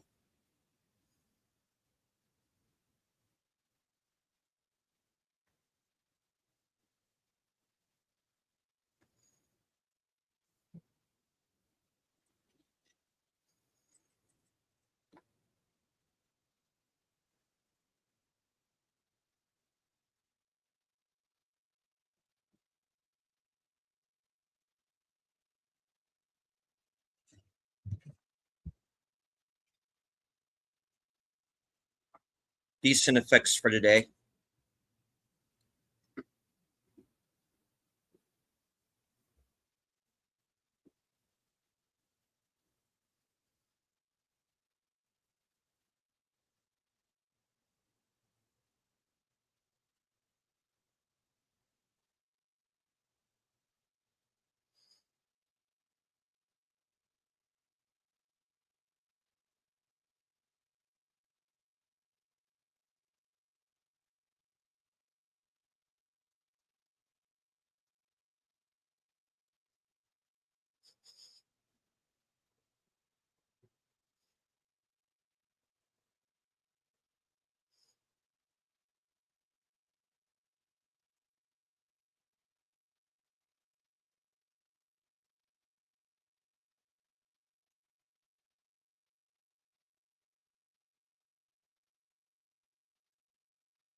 And the one guy he played, they just showed played a president in a movie with Dennis Quaid,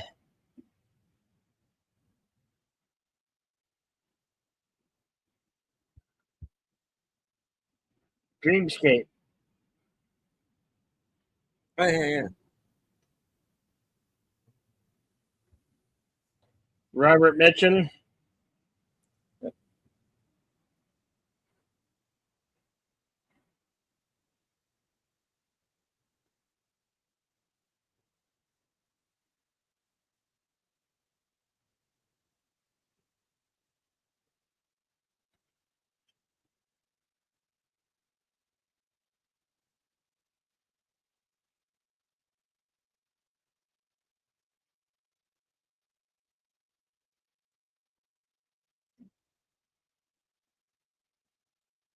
Did he forget his weapon?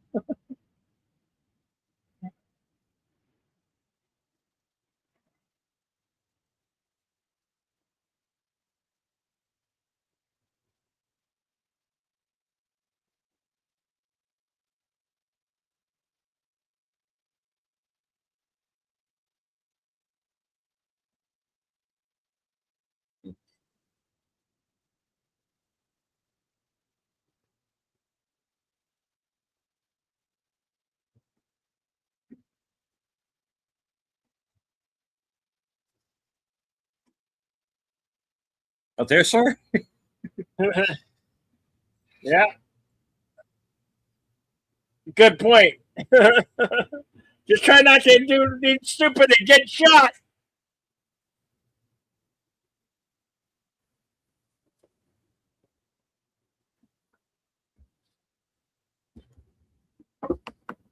Mangalores, Mangalores.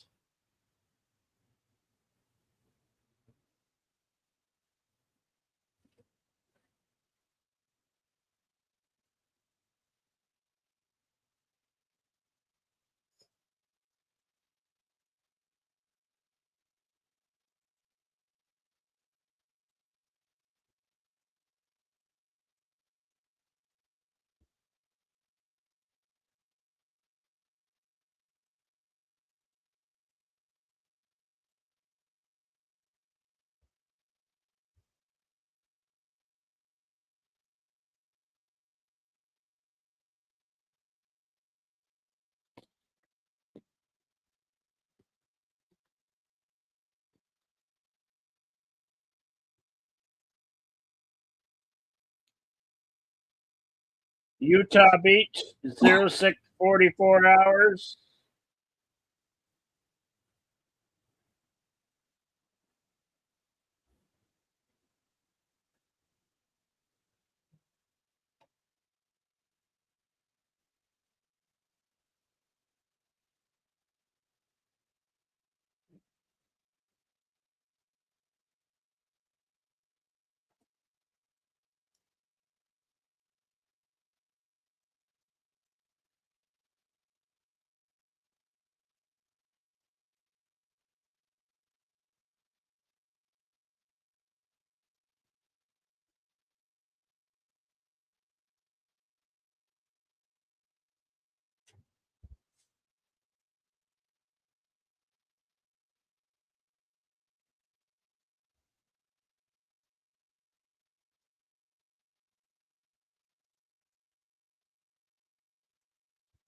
Over there, over there, over there. There is that song. My granny used to sing it. Oh,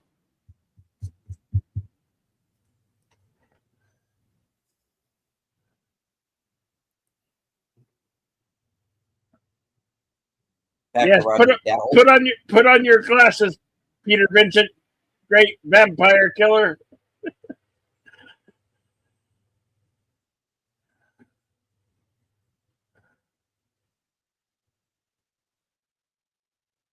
I don't think he's Sergeant's no longer with us.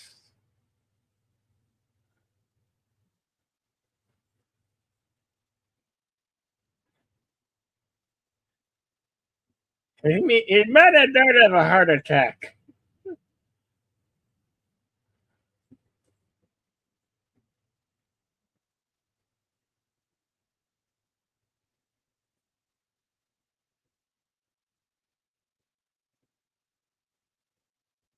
that Peter Fonda?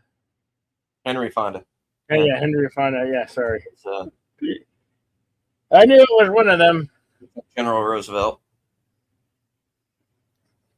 And this is pretty much the last time we see him in the movie, but Roosevelt did what Tim said in the chat was true. He did die like a few days later.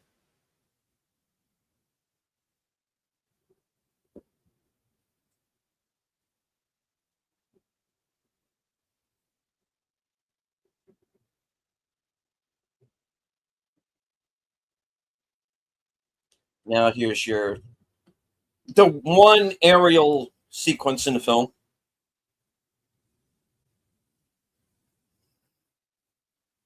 Gold Juno boat 0649 hours.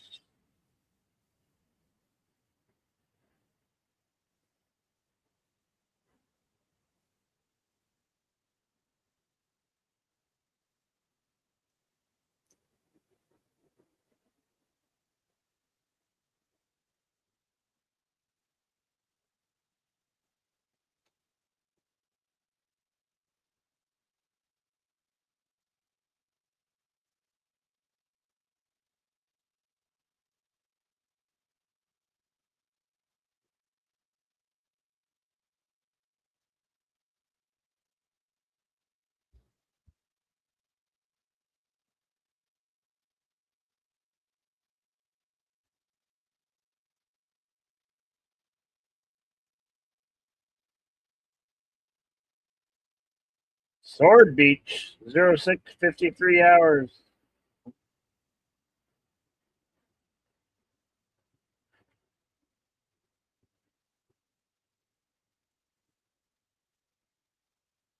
There's Bond.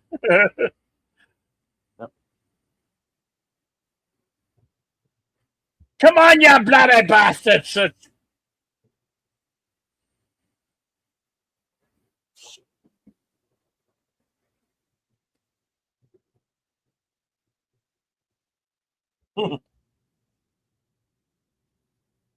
And they got the bagpipes going. That's classic.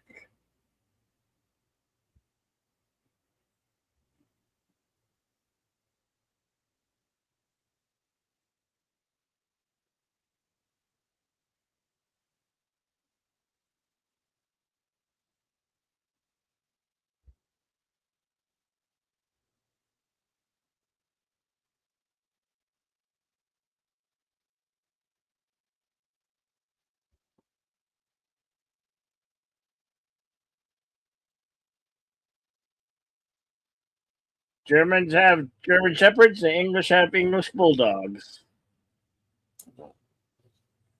Kenneth More, who our generation might remember from a movie called A Night to Remember, which was about the sinking into Titanic.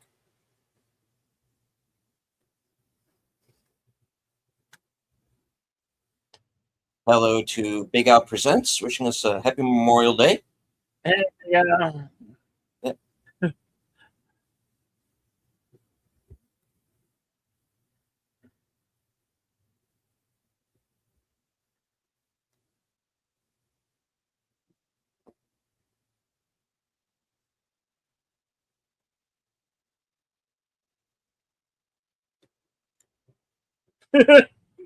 You want us to carry this? We only want to have about a half a metric ton.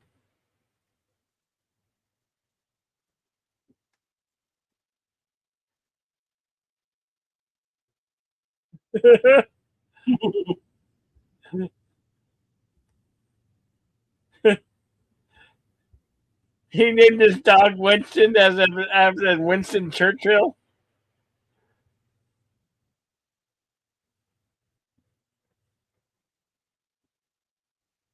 Oh, come on, Jesus!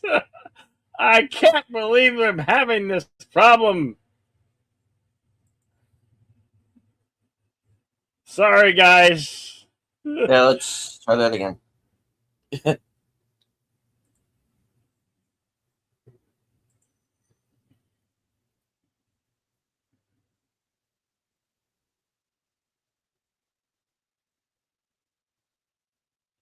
I think it's a server problem.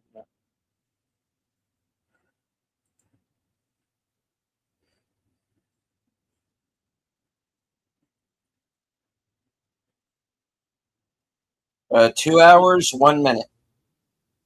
So we got about 58 minutes and 20. We got 58:20 to go. Yeah, we're in the final hour of the film. Yeah.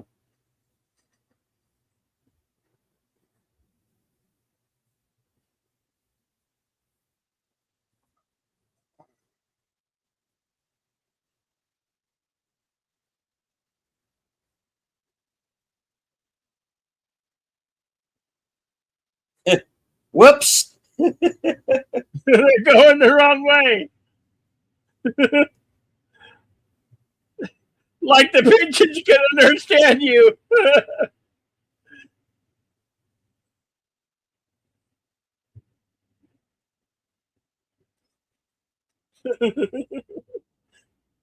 My foot, your foot one.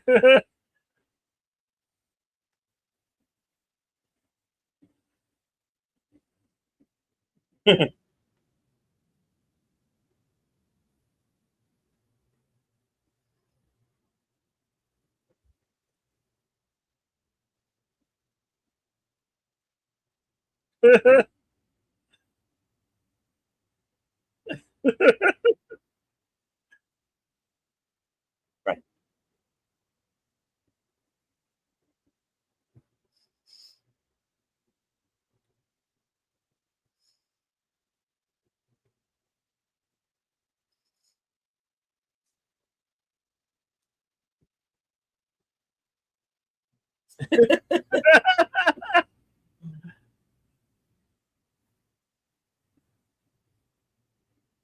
Monsieur le Maire.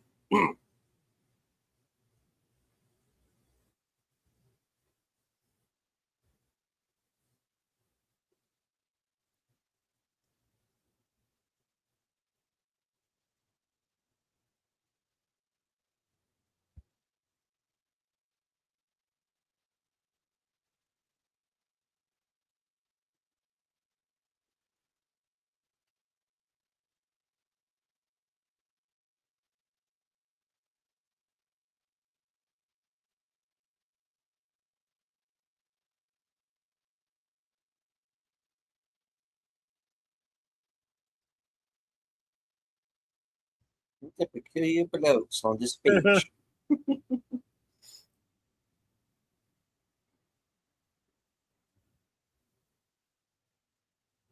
Meanwhile,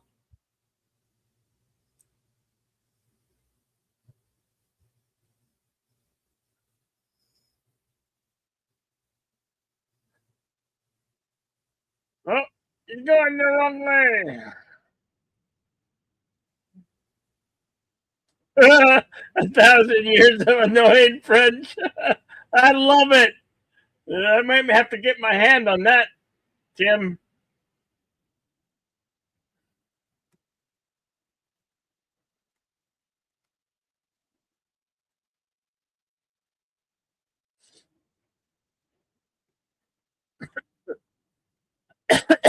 Yeah, those are the allies. They're coming for you. They're coming for you.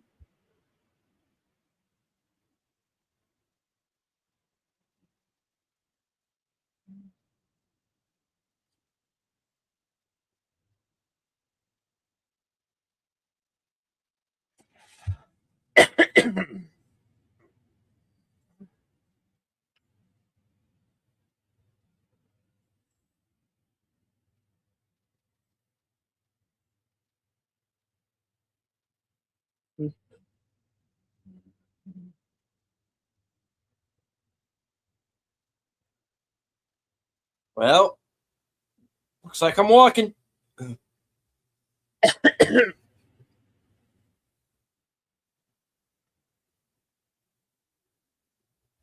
Jones.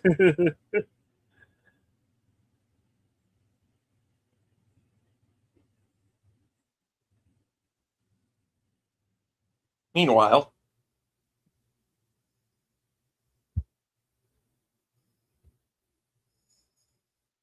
wife's birthday, remember?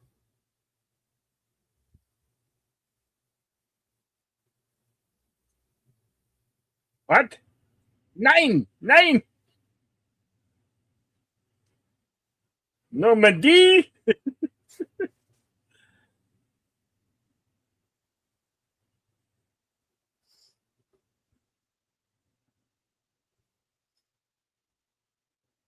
Nope.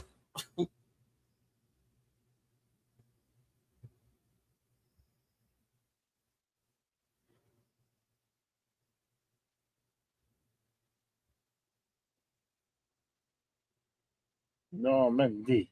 Yes.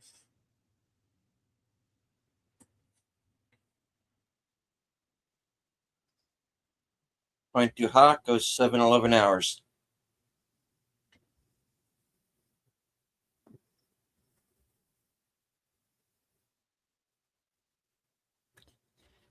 No, Tim, and that's why they lost.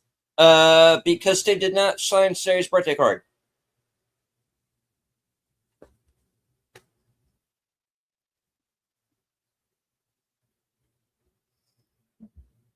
Paul Anka.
George Siegel.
It's like that Ronald Reagan giving a speech.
No, not quite.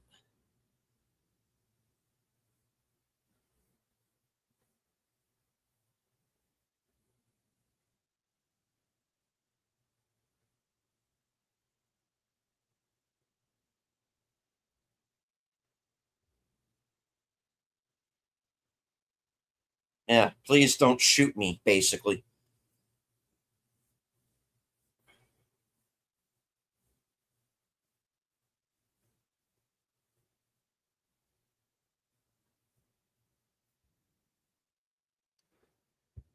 And you duck.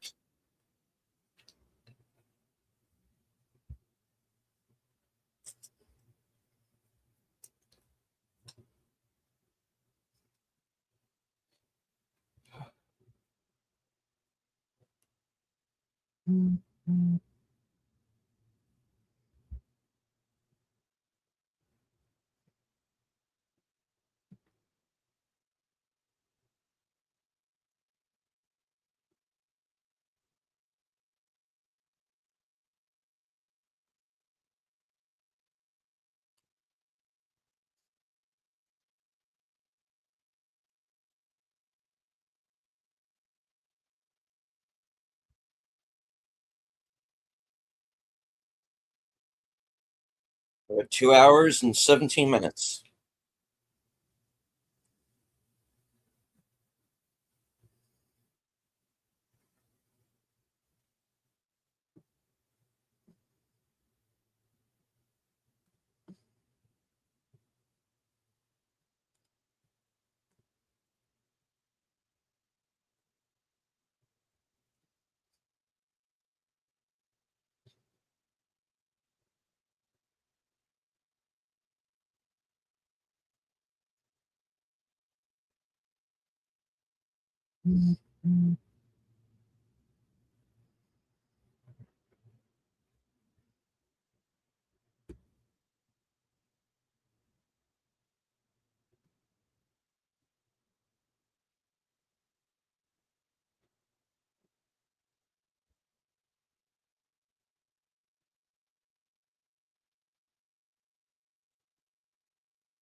It's the Scots. The Scots are great.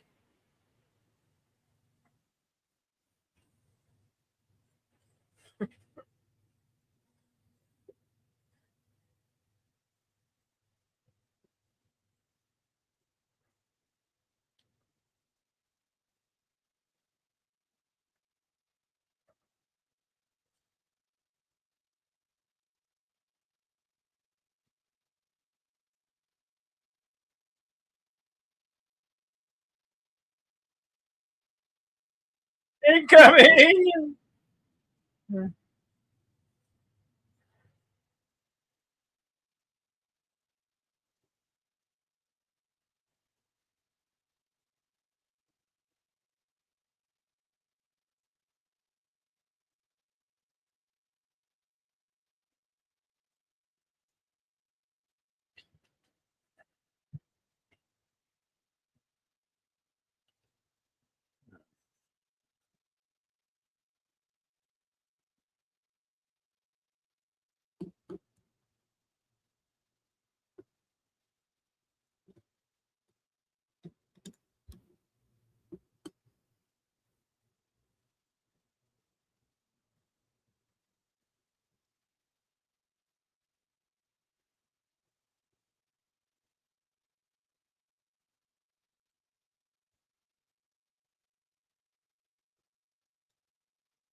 Bye. This is that one.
Yeah.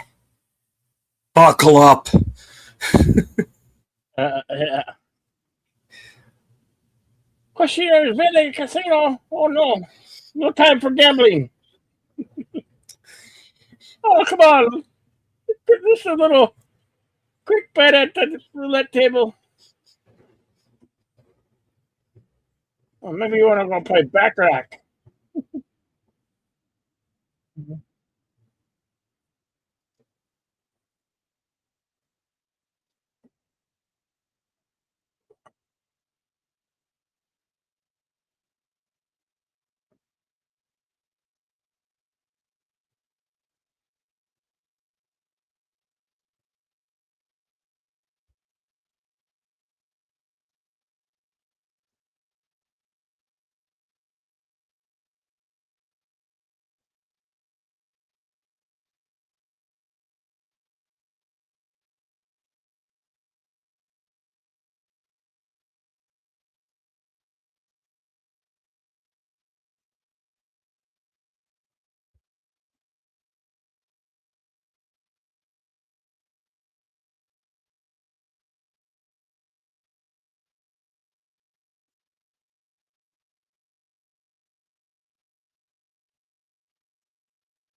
you go.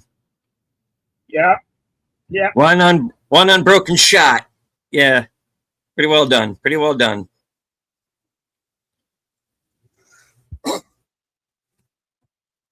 We're at 2 hours, 25 minutes, 58 seconds.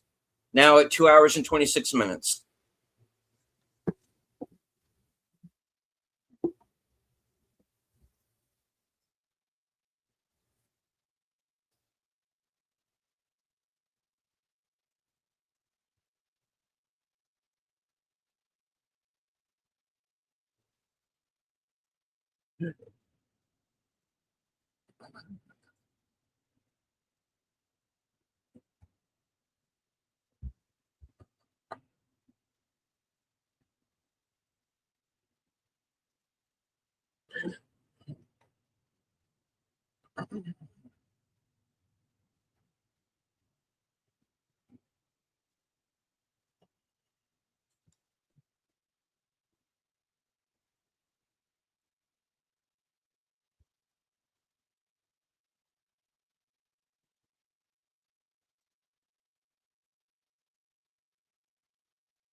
I'm all right. I'm okay.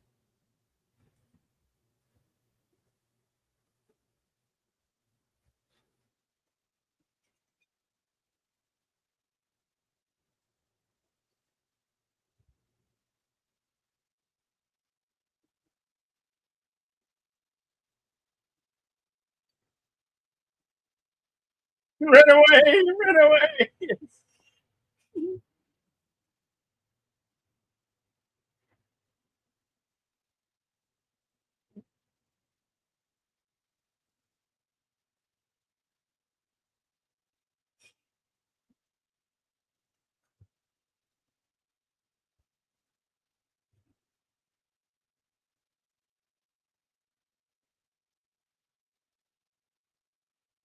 Penguins.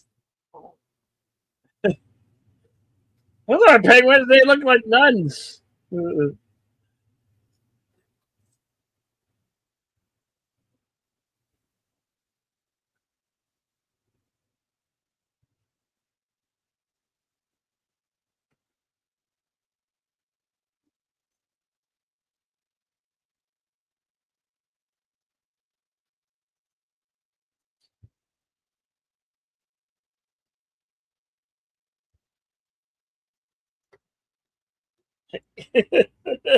She's gonna take care of the wounded. Damn it!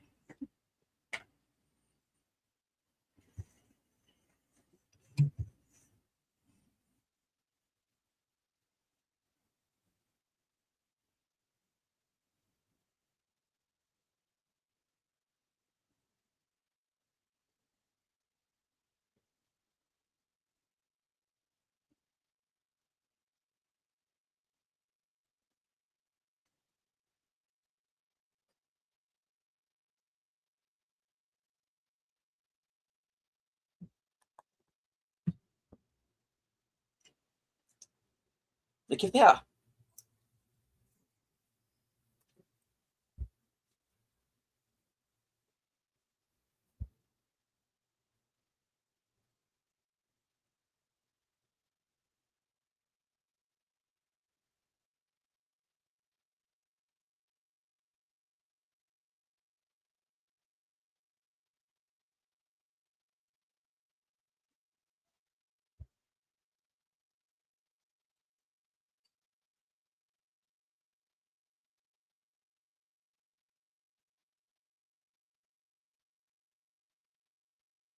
Oh, that got him.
Meanwhile, on the beach.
Oh, 3 times are not enough. We're going to hit it again.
So fighting 29th.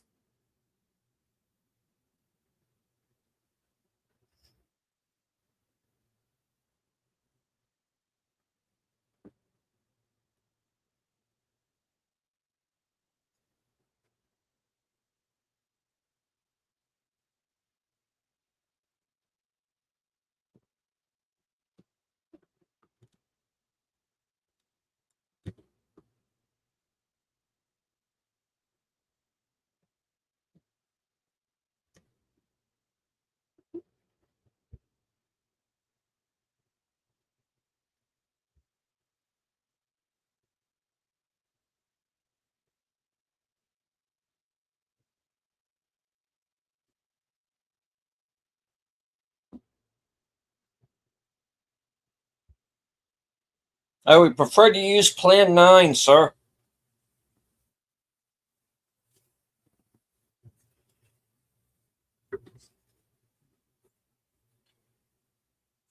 Nine.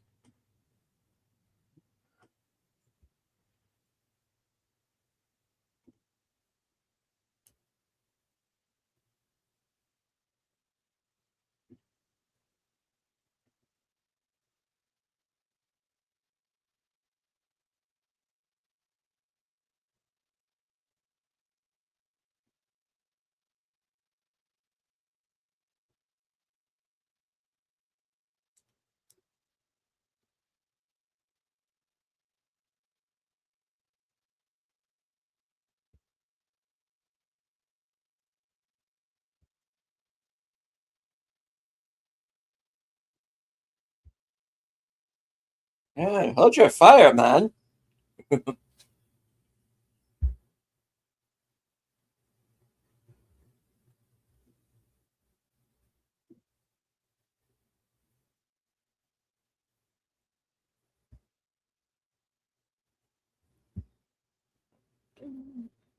Yeah.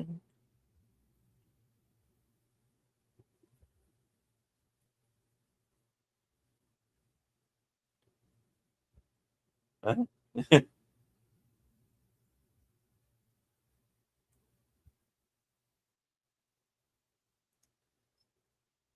Duke's about to lose his shit.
Just We're almost at the conclusion. Yep. Yep. About 18 minutes, 17 minutes.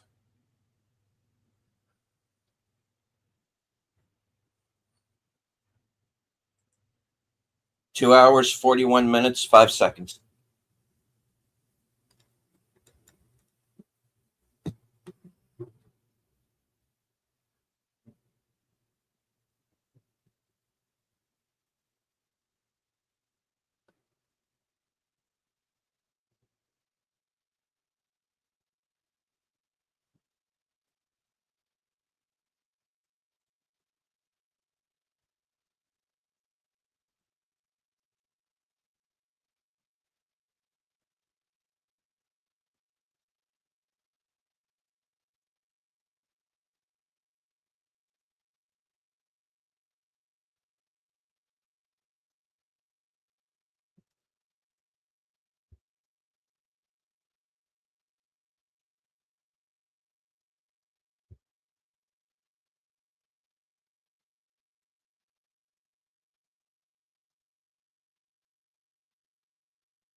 Yeah, good for you, son.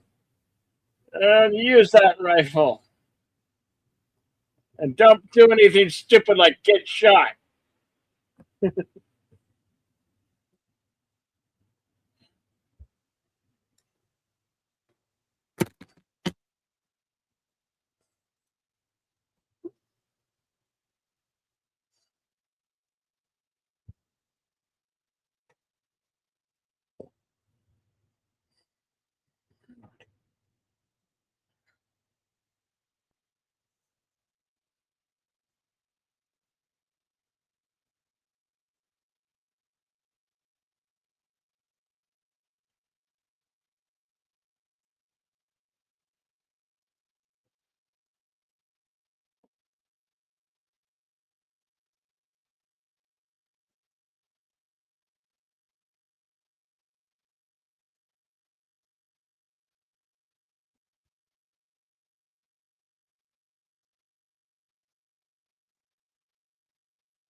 Comes the Megalors.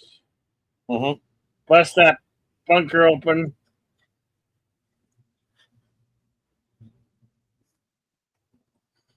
Bangalore relayed, which is that every man had like a piece of this thing, and then they had to put it together, as you see, and then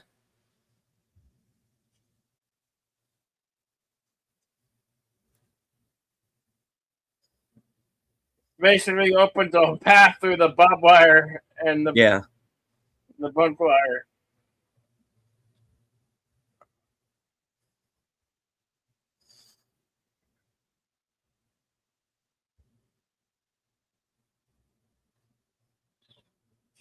Blow it.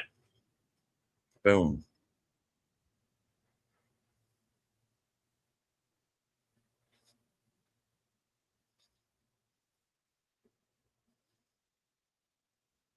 Mhm.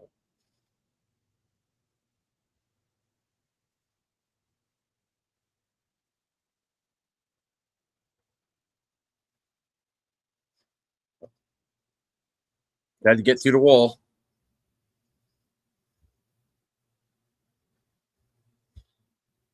And this is where they the charges that they plant. Grenade! Oh,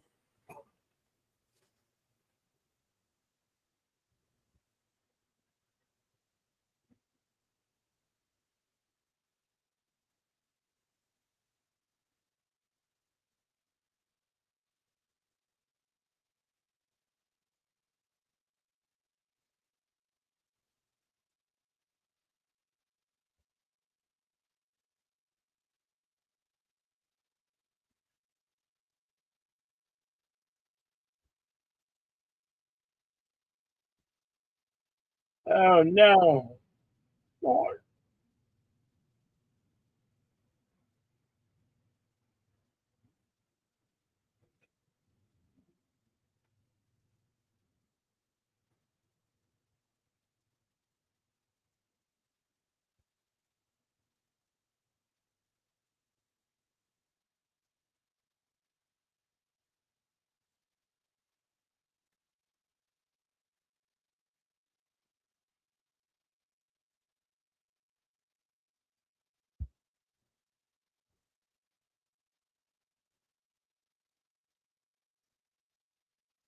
We're in business.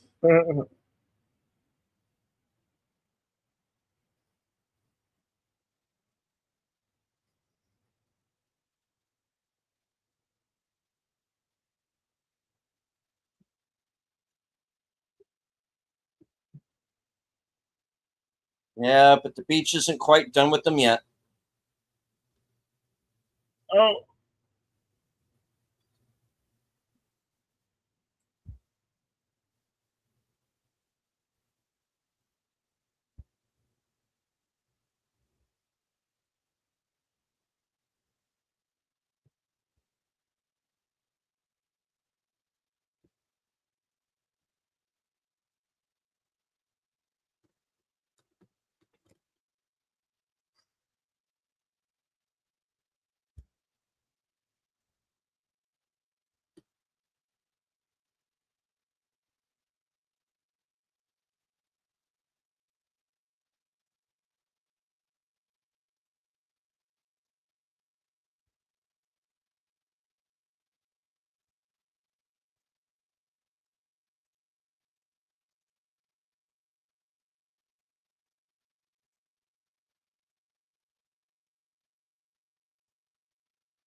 bunny rabbits.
The yank.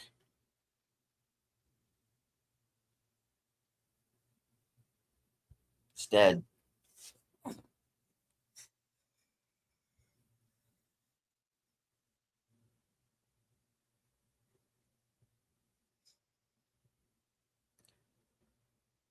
Squadron Leader Caldwell, good morning.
boots on the wrong feet. Yeah, that guy.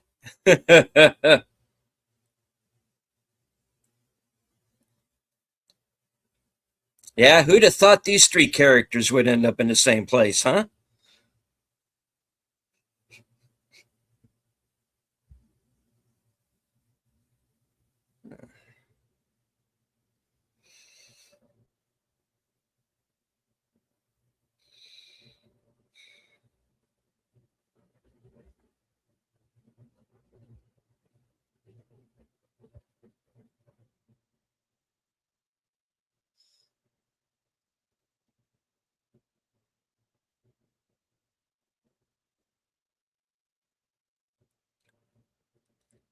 Pinned together with safety pins.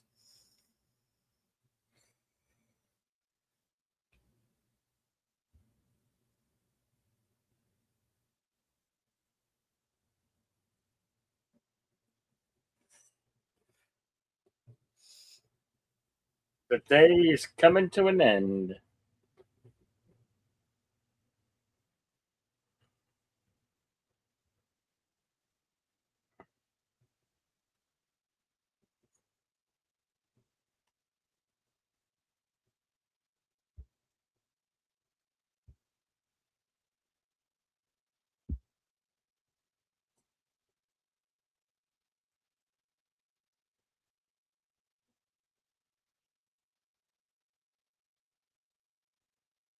Well, he's better than dead after surviving this long day, right?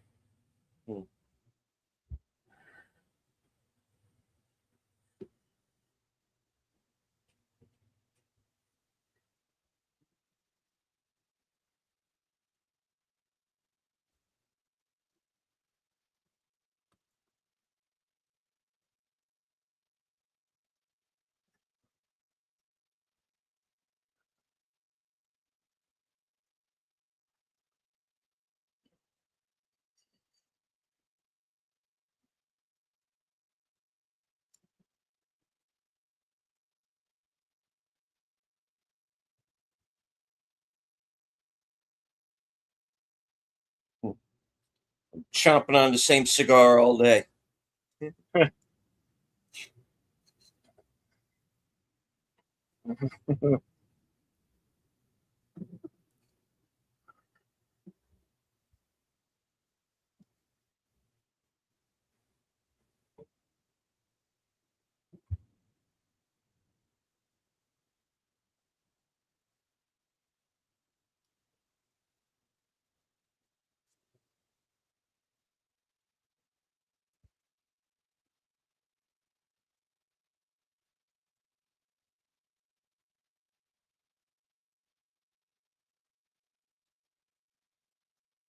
And that was the longest day. Yay.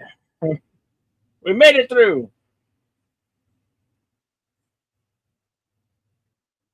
Yes, we did.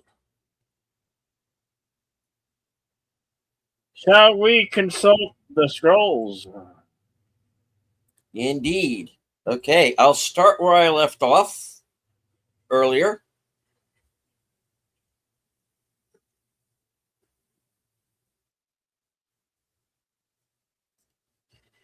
All right.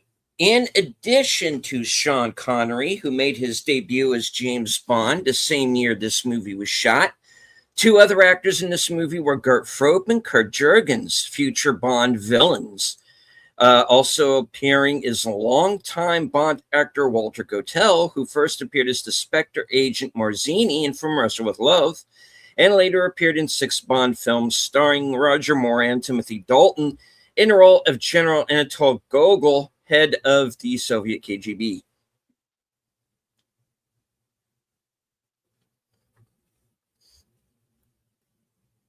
Red Buttons was cast after he ran into producer Darryl F. Zanuck in a Paris cafe.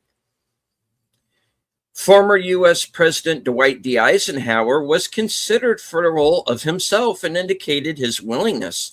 However, it was decided that makeup artists couldn't make him appear young enough to play his World War II self. Due to the massive cost overruns on Cleopatra, which was filming concurrently, Darryl F. Zanuck had to agree to a fixed filming budget. After he had spent the budgeted amount, he started using his own money to pay for the production. When cost overruns on Cleopatra threatened to force 20th Century Fox to shut down production of this movie, producer Zanuck flew to New York City to save the project. After an impassioned speech to Fox's board, he regained control of the company he founded, ultimately finishing this movie and getting the production of Cleopatra under control.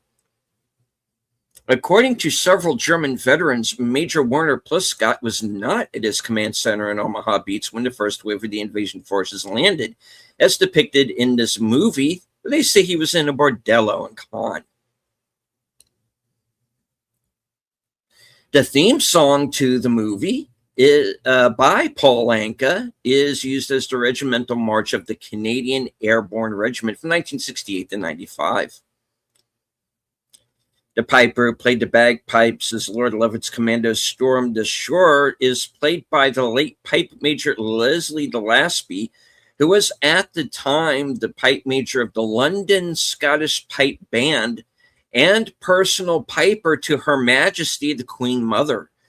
The actual man who did this stirring deed on D-Day was Bill Millen. He donated that same set of pipes to the National War Memorial in Edinburgh Castle. While clearing a section of the Normandy beach near Pointe du Hoc, the crew unearthed a tank that had been buried in the sand since the original invasion. Mechanics cleaned it off, fixed it up, and it was used in the movie as part of the British Tank Regiment. One of producer Darryl F. Zanuck's big worries was that as filming of the actual invasion drew near, he couldn't find any working German Messerschmitts which strafed the beach or British Spitfires which chased them away. He finally found two Messerschmitt ME-108 trainers that were being used by the Spanish Air Force and two Spitfires that were still on active duty with the Belgian Air Force, and rented all four of them for the invasion scenes. An estimated 23,000 troops were supplied by the U.S., Britain, and France for filming. Germans only appeared as officers in speaking roles. The French contributed 1,000 commandos, despite their involvement in the Algerian War at the time. The Spitfire planes needed to be fitted with new Rolls-Royce engines before being usable. No gliders of the sort used in the invasion were available, so producer Zanuck commissioned new duplicates from the same company that built the originals.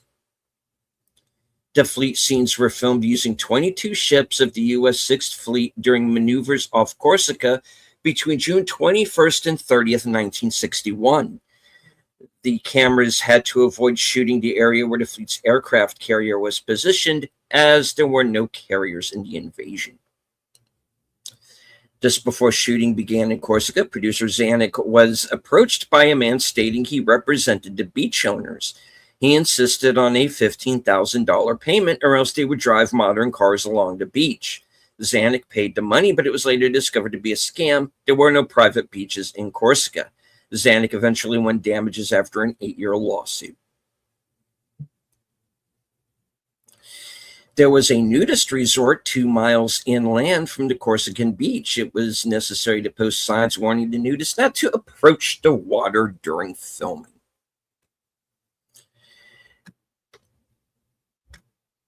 During shooting in Sainte Mary Glisse, traffic was stopped, stores were closed, and the power was shut down in order not to endanger the paratroopers who are unused to night drops in populated areas.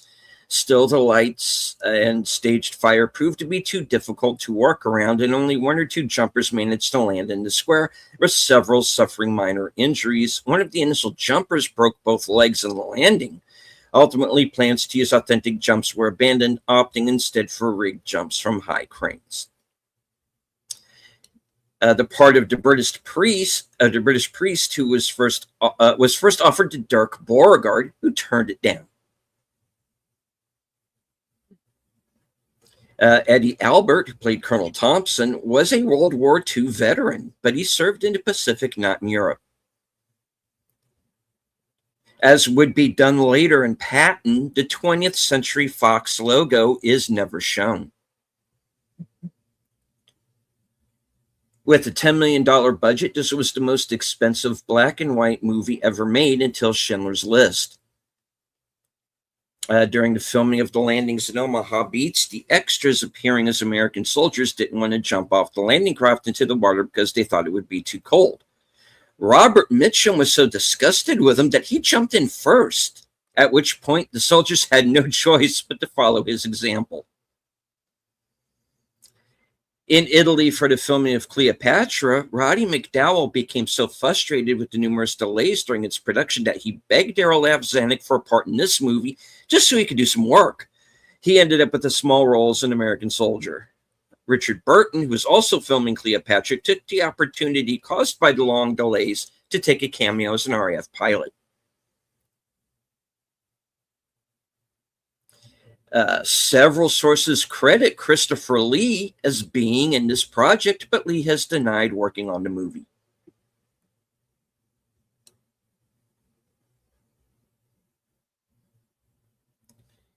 One of the first World War II films made by an American studio in which members of each country spoke nearly all of their dialogue in the language of that country. Germans spoke German, French speak French, and the Americans and British spoke English.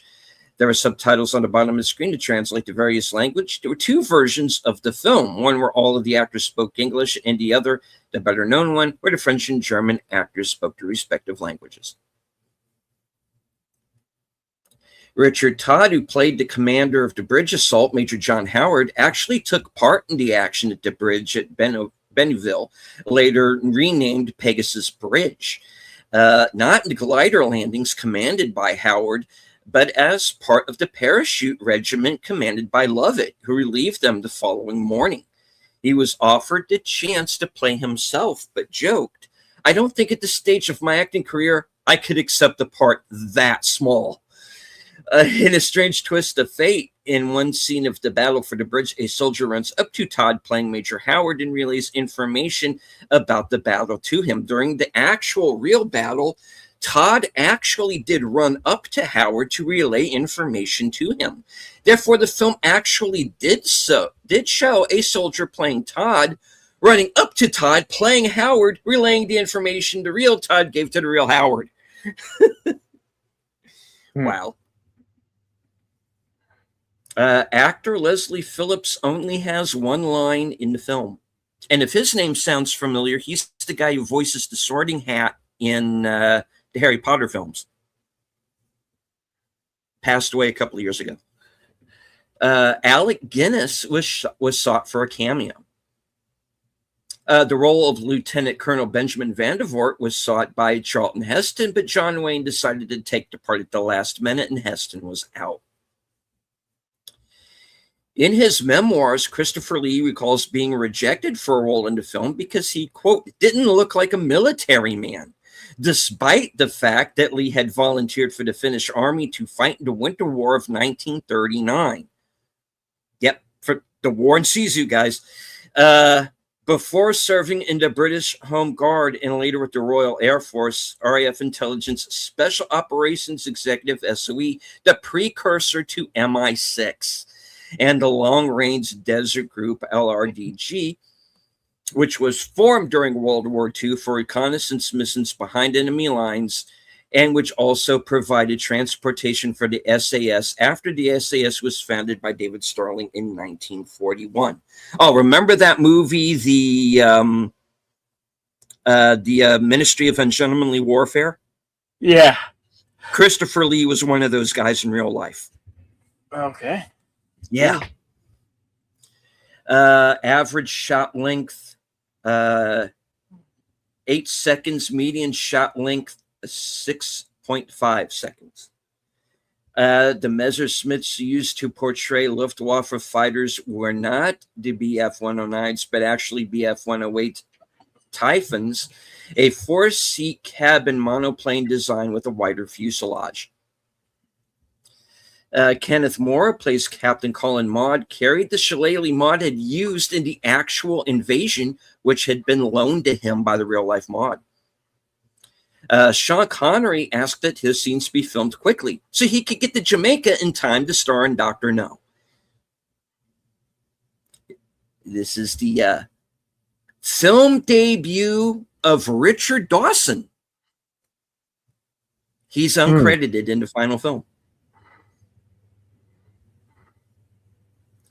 In researching his contribution to the script, Roman Gary uncovered one of Cornelius Ryan's mistakes. The casino at Ouistreham had not existed on the 6th of June 1944, since the casino had already been built. However, the scene taking place there was filmed anyway. Despite the Cornelius Ryan connection, the only actors to appear in both this film and A Bridge Too Far are Sean Connery and Wolfgang Price. The character who calls the homing pigeons on Juno Beach traders when they appear to fly east towards Germany is Canadian journalist Charles Lynch, who landed with the Canadians and covered the landings for Reuters. There was some controversy over the casting at 54 of John Wayne, who was twice as old as the real Colonel Benjamin Van der Voort had been at the time. At 52, Robert Ryan was 15 years older than General James Gavin had been. And if you ever see A Bridge Too Far, General Gavin is in that film as well, and he's played by Ryan O'Neal. So quite a leap. Okay. Field Marshal Erwin Rommel and his son Manfred Rommel were played by real-life father and son Werner and Michael Hines, respectively. Another uncredited film debut, Cyan Phillips, who plays the WRNS officer. And she went on to be in Tinker Tailor Soldier Spy, I, Claudius, and the David Lynch Dune. 4 Spitfires were used in the strafing sequence. They were all ex-Belgian target tugs and were all MK9s. The serial numbers were MH415, MK297, MK923, and MH434, and are all, as of this writing, still existing. They were assembled and coordinated by former Free French Spitfire pilot Pierre Lorez, who flew with the 340th Squadron, a Free French unit in the RAF. The 4 Spitfires were, of course, repainted in the 340th Squadron markings. Spitfire MK923 was owned by Oscar winner Cliff Robertson from 1963 to 1998. And this is kind of an interesting kind of little offshoot here. I live in South Carolina, and Cliff Robertson had family not too far away from me. And there's a private airport up the road. And he wound up getting grounded here when the 9/11 attacks happened and they shut down the airways.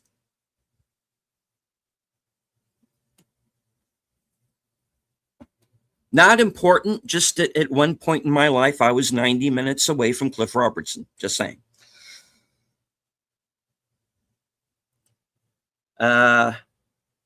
Lieutenant Colonel Benjamin Van der Voort was 27 years old on D-Day. He was very disappointed to find he was being played by the 54-year-old John Wayne.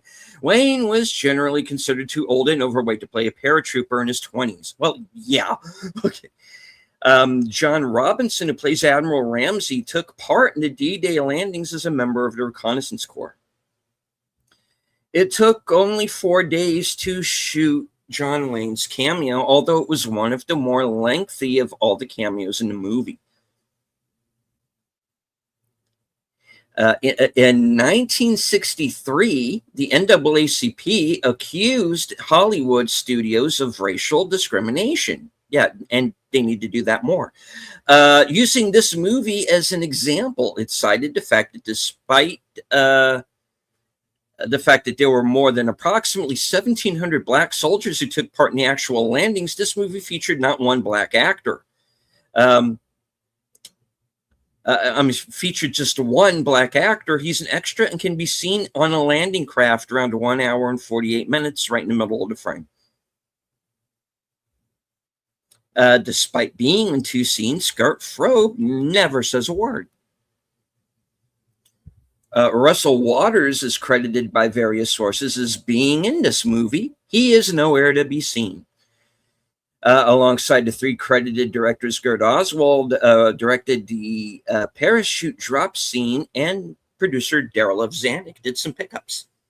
Producer Zanuck paid Cornelius Ryan $175,000 for the screen rights to his book.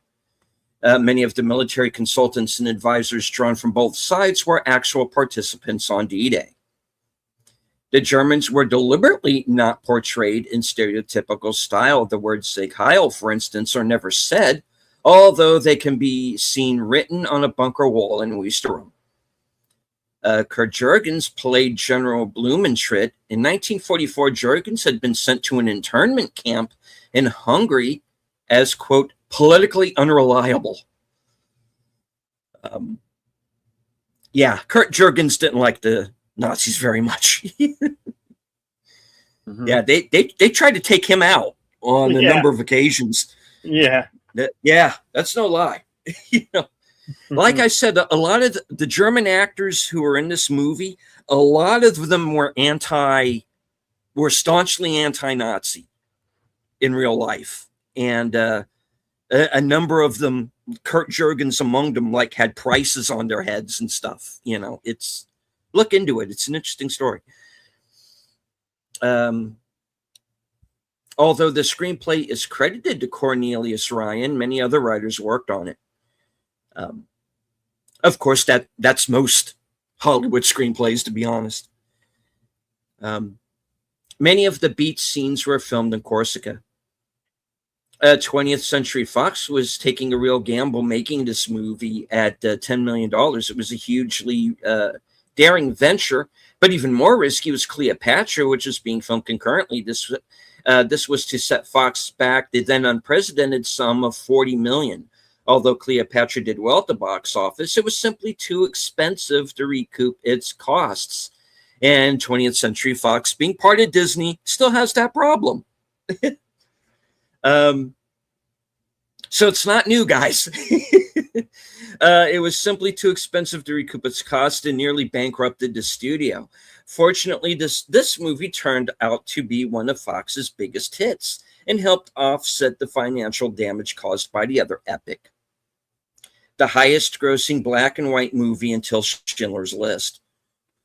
To promote a more sympathetic stance to each of the different parties, producer Zanuck had Englishman Ken Anakin direct the British segments, and the American parts were handled by American accent specialist Andrew Martin, and the German Bernard Wicki, which is where Tarantino named a character in Inglourious Basterds from, took care of the scenes with the German army officers. Adolf Hitler doesn't make an appearance in this movie. In reality, he slept through the start of the D-Day landings, having taken a sleeping pill. One of the uncredited writers on this movie was James Jones, author of From Here to Eternity and The Thin Red Line. The French resistance woman shown at the start of this movie is Irina Demick, who was producer Darryl F. Zanuck's girlfriend at the time. Lucky bastard. Producer Darryl F. Zanuck was continually at Andrew Martin's shoulder when he was directing the American sequences. Well, that must have been fun. The production had 36 real landing craft and 2 real German planes at its disposal. Darryl F. Zanuck and Cornelius Ryan collaborated on the screenplay, even though they hated each other almost from the first time they met. It was up to producer Elma Williams to mediate between the two and keep the peace. To give an idea of the scale of this film, producer Zanuck effectively commanded more troops than any of the generals during the actual campaign. Pundits nicknamed this movie Z-Day. Donald Houston, who has one scene as an RAF pilot, he's the guy who's talking to Richard Burton in the bar. He served as an RAF pilot, as a rear gunner and radio operator during World War II. He took part in the D-Day operation on a Lancaster bomber. The two German Messerschmitt 109 fighters attacking the beach were actually four-seat Messerschmitt 108 liaison planes in real life. Perler and the other guy whose name I can't pronounce flew the Focke-Wulf 190s. Both survived. Yep, nope, they didn't die after all. In the Spanish language version, Fernando Rey and Jesus Puente dubbed Henry Fonda and Peter Lawford. And of course, Fernando Rey went on to be the French bad guy in the French Connection. As part of John Wayne's contract, in addition to his high fee, he insisted on getting separate billing. The usual practice in movie credits of this type of situation is to start off with starring John Wayne and the other actors. However, the credits begin with starring the other actors and John Wayne. Wayne's name appears last in the credits, while still meeting the separate billing clause of his contract. This proved a highly controversial in view of his non-service in World War II. No, it just seems like he was in World War II. A colorized version of this movie in pan and scan 4:3 ratio is released on VHS in 1994. The 50th anniversary of the invasion, but met with almost total resistance by serious movie enthusiasts who preferred to see it in black and white in its correct original widescreen ratio, which is how we saw it today. Yep. Robert Evans turned down a role as one of the American soldiers. Rupert was not the first dummy paratrooper used in the war. The Luftwaffe dropped dummies along with real troops all over Holland and parts of Belgium in the opening of the Battle for France. The scene where the French commando Sultan Ouistreham was filmed in the nearby town of Port-en-Bresson. A building seen in the background of the long tracking shot is painted with the words Bazaar de Ouistreham. A local resident has indicated that the sign originally said Bazaar de Port-en-Bresson, but the town name was painted over to say Ouistreham for filming, then restored after filming. As of 2013, the painted lettering on the building is still visible, but has faded in the town name portion so that both the Port-en-Bresson and Ouistreham lettering can now be seen. During the scene in which Brigadier General Coda is complaining to Colonel Thompson about the weather and the number of men being cooped up, Thompson turns to the adjutant and orders him to turn down the radio. The song playing on the radio at that moment is an instrumental of the 1943 Cole Porter tune, Don't Fence Me In. Nice. Although he changed the cap badge to that of Major Howard's regiment, the beret that Richard Todd, who plays Howard, wears, is the one he actually wore on D-Day.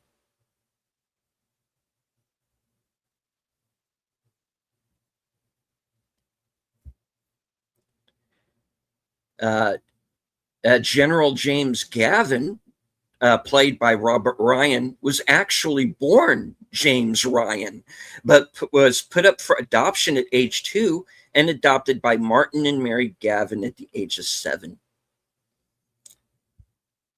When leading the assault at Pegasus Bridge, Richard Todd, as Major Howard, cries, "Up the Oxenbucks." He and his men belonged to the Oxfordshire and Buckinghamshire Light Infantry. This regiment was formed in 1881 by the merger of the 43rd and 52nd Regiments of Foot, first raised in 1741 and 1755, respectively. At one point, the camera zooms in on Creasy and the map. Creasy was where on 8/26/1346, the English recorded one of the greatest victories ever against the French. Throughout the movie, a drum can occasionally be heard in the background. It hits 3 high notes and a fourth that is lower. These represent the 3 dots and a dash of the Morse code. V as in V for victory. As one soldier briefly mentions, these are the 2 opening notes of Beethoven's 5th Symphony, V being the Roman numeral for 5. Richard Burton said that he felt that he and Donald Houston were too old to play RAF pilots. During his national service in the RAF, he never saw a pilot older than 30. After the film was released, there were complaints over the casting, as many of the actors were too old for their characters. After D-Day, the 6th of June, this was the second film about the Normandy landings in which D-Day veteran Richard Todd appeared. The film takes place from June 5th to 6th, 1944. This was Paul Hartman's final film before his death on June 30th, 1977, at the age of 88.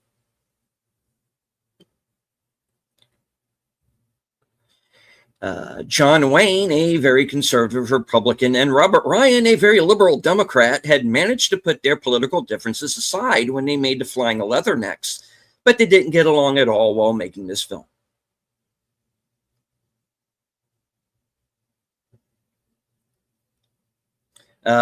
Wolfgang Price, who played Major General Max Pemsel, and Bernhard Wicki, the director of the German episodes, both played Klaus Schenk Graf von Stauffenberg in the West German films about the failed July 20th, 1944 plot to assassinate Adolf Hitler. Price in the plot to assassinate Hitler, and Wicki in It Happened on July 20th. Price later played Field Marshal Erwin Rommel in The Raid on Rommel, and Field Marshal Gerd von Rundstedt in A Bridge Too Far. Kurt Jurgens, who played General Blumentritt in this film, and Wolfgang Price, both later appeared in Battle of the Commandos, which also depicted the D-Day landings. The real Theodore Roosevelt Jr. died of a heart attack in France just a few weeks after the Normandy invasion.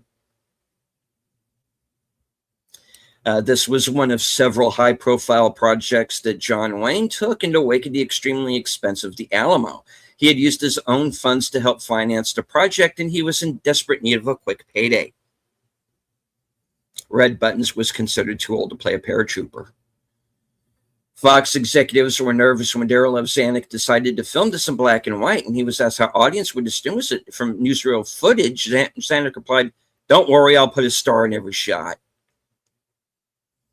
This movie had its royal charity premiere on October 11th, 1962 at the Leicester Square Theatre in London, in presence of Princess Margaret for the aid of the Army Benevolent Fund.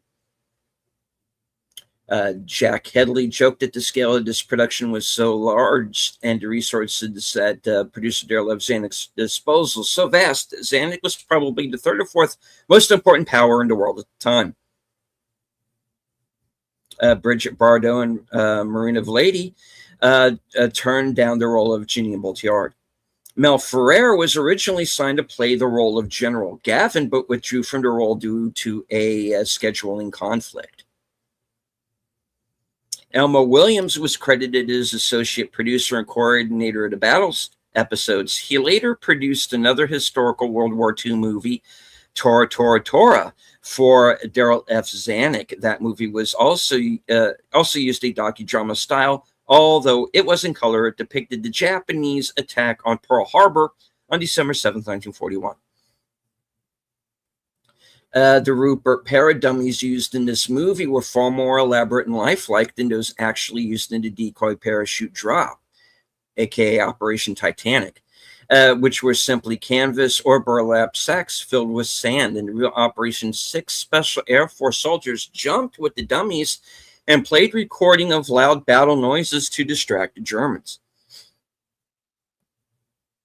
In this movie, 3 Free French Special Air Service paratroopers jump into France before British and American airborne landings. This is accurate. 36 Free French SAS 4-sticks jumped into Brittany, Pumlek, and Duault on June 5th at 23:30, Operation Dingson. The first Allied soldiers killed in action were Lieutenant Den Brotheridge of the 2nd Oxenbuck Light Infantry as he crossed the Pegasus Bridge at 0:22 hours on June 6th, and Corporal Emile Boltiard of the 4th Free French SAS Battalion at the same time and plume like Brittany. The U.S. Sixth Fleet extensively supported the filming and made available many amphibious landing ships and craft for scenes filmed in Corsica. Though many of the ships were of then modern vintage, the Springfield and Little Rock, both World War II light cruisers, though extensively reconfigured into guided missile cruisers, were used in the shore bombardment scenes, although it was easy to tell they did not resemble their wartime configuration. According to director Ken Anik and producer Darryl F. Zanuck, took a dislike to Sean Connery. He said, "Line mumbles his lines and like a slob." Yeah, Connery wasn't rich, dude. Okay. That same year, Join and Henry Fonda in another studded at the West. How the West was won. Duo repeated the partnership in Harm's Way, another World War II themed film. And that is the movie that we are going to be doing Wednesday afternoon, ladies and gentlemen. So stay tuned for that. William Holden was offered the part of Lieutenant Colonel Vandervoort, but turned it down as he was exhausted after finishing Satan Never Sleeps, the counterfeit traitor and the lion. Although the American Film Institute's catalog of feature films from 1961 to 70 identifies Dewey Martin as Private Wilder and claims his part was cut from the final release print, he appeared with Roddy McDowall on the beach, and his rank is that of a sergeant. Insignia on his helmet is dressed as McDowall. The casino featured in the Weistrom sequence was, in fact, a hotel in Port-en-Brezin, a town in Normandy coast that marked the dividing line between the Golden and Omaha beaches. At the time of filming, the hotel was due for demolition and was destroyed as part of the production. The site is now a car park and is marked by an information card. Contrary to what is shown in this movie, many of the German soldiers posted to Normandy at the time of the landings were young boys from the Hitler Youth and old men from reserve regiments. As the main regiments had been moved due to the disinformation fed to German high command by the Allies, many veterans would report that the faces of the teenage boys they had to kill haunted them into old age. This movie was made in black and white to allow archive footage to be incorporated and to give the movie a documentary feel, because it was felt that some of the stars would appear younger. Adolf Hitler had invaded France in May of 1940 to force an end to World War II and the Anglo-French economic blockade. France and the British Commonwealth and Empire had declared war on Germany in September 1939, following the invasion of Western Poland, although they did not respond to the Soviet Union's invasion of Eastern Poland on September 17th. Even if Adolf Hitler had released the panzers that were being held in, held in reserve, it is unlikely they could have made any difference without control of the sky, as the failure of the Ardennes offensive later demonstrated.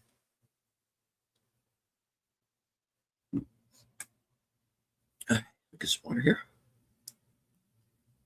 All right, moving on. Included among the American Film Institute's 1998 list of 400 movies nominated for the top 100 greatest American movies.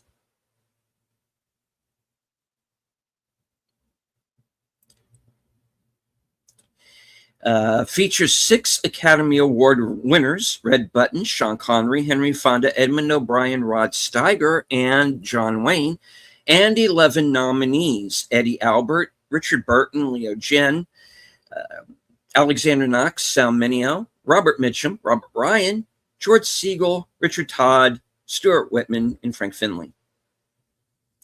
John Wayne's separate billing in the end credits was we said that already. Some critics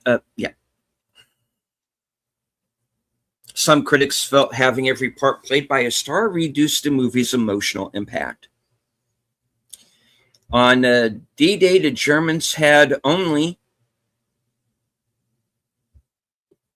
319 operational aircraft left to face the Allied armada of over 9,000 planes. The crickets demonstrated by John Wayne and those used during the actual Let me read that again. On D-Day, the Germans had only 319 operational aircraft left to face the Allied armada of over 9,000 planes. And then it says the crickets demonstrated by John Wayne and those used during the actual invasion were made by J. Hudson and Company, a whistle manufacturer in Birmingham, England. The company is still in existence, famous for the Acme whistles, and still produces an exact replica of the crickets using the original tooling. Different types of guns and thousands of rounds of blank ammunition were hand manufactured. Countless U.S. Ranger dummies were built by the prop crew for the cliff and beach action sequences. Some were wired by the special effects technicians with explosive charges. Prop master Sam Gordon was responsible for the Rupert doll, designed by Charles Onwuasola. However, Rupert was only one of thousands of props that Gordon either had to create or find for the movie. The important construction job for this movie was done at the little fishing village of Port-in-Besson, he may as well have been, where producer Zanuck filmed the French attack against a fortified casino that once stood at Ouistreham. The 3-story building was reconstructed in detail for this great battle scene in the movie, much of it photographed from helicopters. In several of the beach invasion scenes, troops can be seen wearing 1960s era military issue eyeglass frames, aka birth control glasses or BCGs, with thick plastic frames. During World War II, troops were issued wire-rimmed glasses. BCGs were not issued until after the war.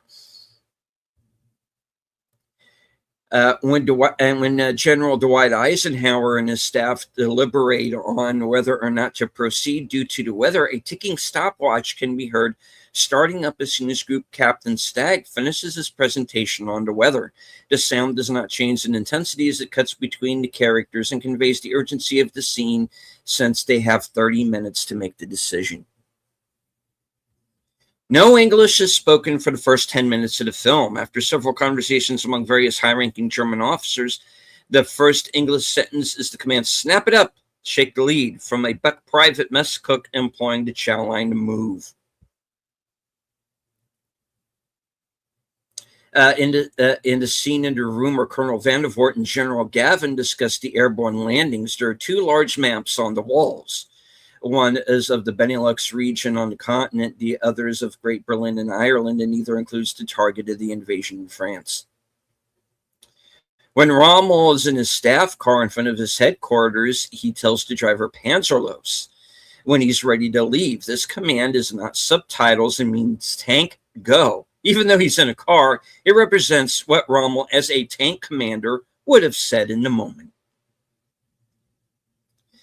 Brian Coleman, who plays Ronald Callan, served in the British Army during World War II and took part in the D-Day landings. Hans Christian Bleck, who plays Werner Pluskat, served in the German Army during World War II. The prominent scars on his face are very real from wounds received on the Eastern Front.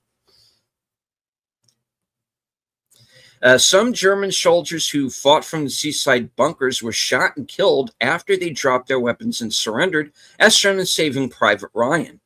However, Paul Carell, a German historian who was in the German army at the time, did not speak about this fact in his book, They Come, which describes in detail D-Day viewed from the German side. In the scene where the Frenchman is offering Lord Lovett champagne, he arrives on a bike and leads it against the bush. While he's talking to Lord Lovett, a Churchill tank drives over the bush. So off camera, the Frenchman's bike has been crushed by the tank. And hello to Lieutenant Giratina. Happy Memorial Day to you too. All right, the film features 2 German commanders who were later executed. General Field Marshal Erwin Rommel and General Oberst Alfred Jodl, played by an uncredited Wolfgang Luxke. Rommel was implicated in the plot to assassinate Adolf Hitler in July of 1944, a month and a half after D-Day. and was given the choice of self-deleting with a hero's funeral and protection for his family, or a disgraceful death following a show trial. He chose the former. Jodl was one of two high-ranking Wehrmacht general staff officers to face trial at Nuremberg after the war. He was found guilty of war crimes and hanged by the Allies in October of 1946. Jodl was later declared not guilty of war crimes by a West German court in 1953, although this verdict was overturned following pressure from the U.S. The scene where Jeffrey Hunter lands on Omaha Beach pulling a life raft as the show goes off, then falls to one knee to call a medic for an injured soldier, was recreated from actual newsreel footage from D-Day. The soldier in the newsreel who Hunter plays is Leo Dare, an Army engineer whose son is actor-screenwriter Bo Dare, who years later worked in Hollywood with Robert Mitchum, whose character in this film, General Norman Cota, meets Hunter a few moments later and has him blow up a concrete barrier to help his company escape off the beach.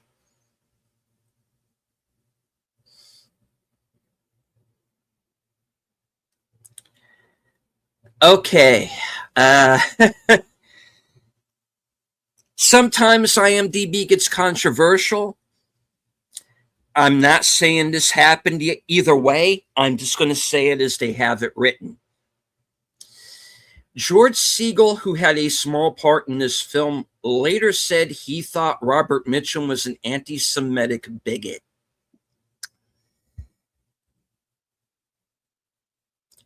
Don't know, couldn't tell you. Both of them are now deceased. Who's to say? Included among the American Film Institute's 2001 list of 400 movies nominated for the top 100 most heart-pounding American movies. Although they were the only Allied troops to achieve their objective on D-Day, the Canadians at Juno hardly get a mention. Robert Mitchum and Kurt Jurgens previously starred together in the World War II film The Enemy Below in 1957.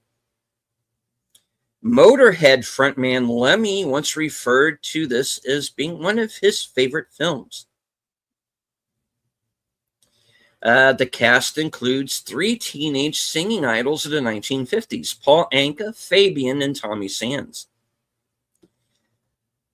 German General Erich Marx had a reputation as a planner and a strategist. Rommel shared his view that Normandy would be invaded instead of Pas-de-Calais, which was expected by most German generals. Marx died only 6 days later of wounds received from an air attack on June 12, 1944.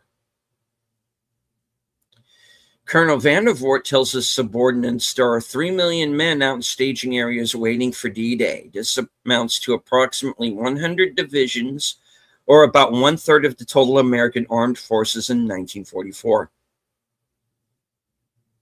Richard Burton and Donald Houston would have more scenes together as British soldiers at odds in 1968's Where Eagles Dare.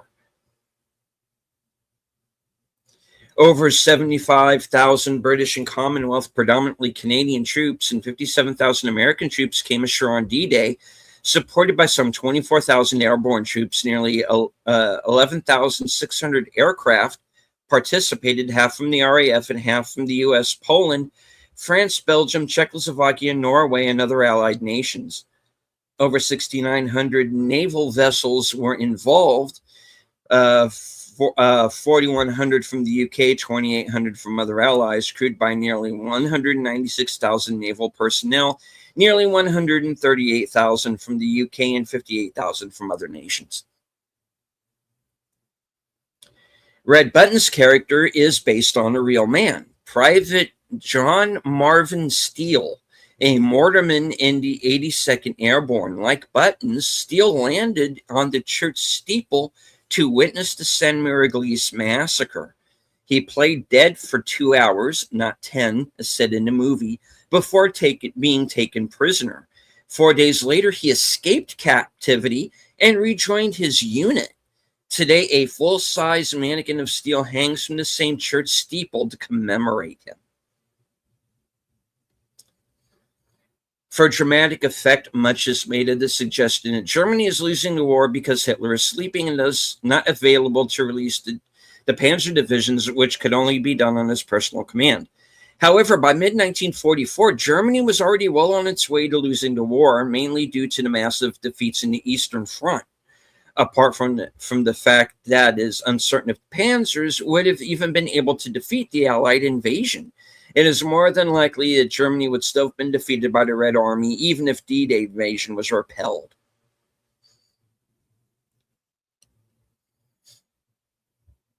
Gerd Frobe's character's name, Sergeant Kaffeekahn, translates to Sergeant Coffee Pot. Ak is slang for anti-aircraft fire. At the time, Ak was used for the letter A in the phonetic alphabet and is currently Alpha.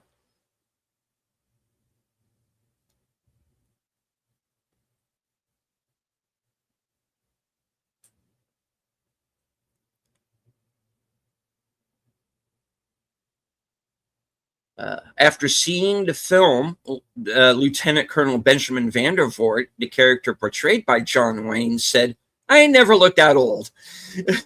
I was 29 then. Wayne was 55 when he took the film. Others say 53. We'll see. No military man ever moved about the way Wayne did. The fact is, I was really scared. Three of the actors in this film, Roddy McDowall, Red Buttons, and John Crawford, would a decade later be in the all-star cast of the Poseidon Adventure. 2 years later, Crawford would join another of his co-stars here, Robert Wagner, among the even more impressive star lineup of another epic Irwin Allen disaster movie, The Towering Inferno. There was an inn beside Pegasus Bridge, and producer-director Zanuck wanted a scene of German troops rushing out of it to join the fight. But the owner, a proud French woman, refuses. She did not want anyone to believe German soldiers would have been served there. The film unites two actors who appeared on different film adaptations of George Orwell's novel 1984. Richard Burton starred as the villainous O'Brien in the 1984 version of 1984, while Edmund O'Brien played the hero Winston Smith in the 1948 version of 1984. However, they don't share scenes in this film. Arletty and Jean-Louis Barrault previously appeared in the classic Children of Paradise. John Wayne and Jeffrey Hunter previously appeared in The Searchers. Okay, this was brought up in the chat. The drum cadence played during scenes of marching Germans was later used in the opening credits of the series Hogan's Heroes. Yep. Okay. Good. Yep. The real bagpiper, Millen, was very much younger than the middle-aged man depicted in this film and was barely into his 20s. He informed Lord Lovett that playing the pipes in the combat zone was now prohibited by Army regulations, but was told, "Those are English regulations, or Scottish," which was the only excuse he needed. He survived the day unharmed, which he believed was a result of a superstition among German soldiers about shooting a man who was visibly unarmed, as he was. The Canadian 3rd Division landing on Juno Beach advanced the farthest inland, but is ignored except briefly when strafed by a Luftwaffe fighter. Canadian Paul Anka, who wrote the Longest Day theme, appears in the movie but is an American Ranger.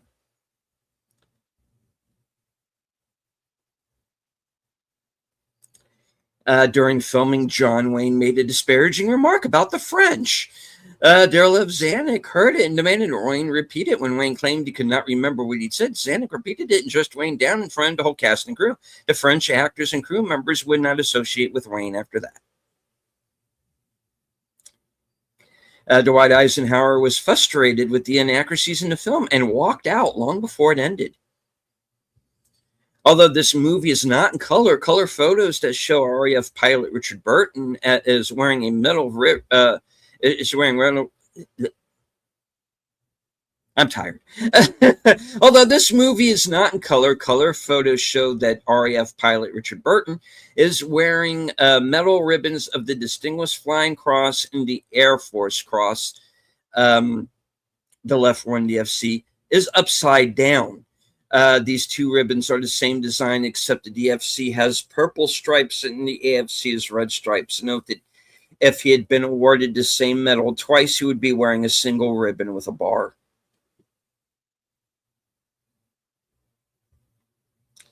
500 Rupert Parrott dummies named by troops after Rupert Bear were dropped away from actual invasion zones to distract the Germans. They did not attempt to imitate machine gun fire as shown in the film.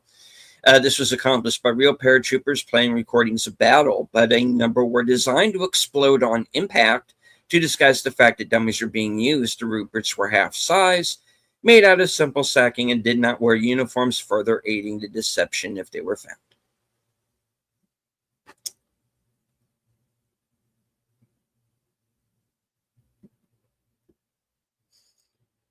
All right. And in case I didn't say so earlier, the original release date was October 4th, 1962. That's it. The skulls are closed? Yes, the skulls are closed. Okay.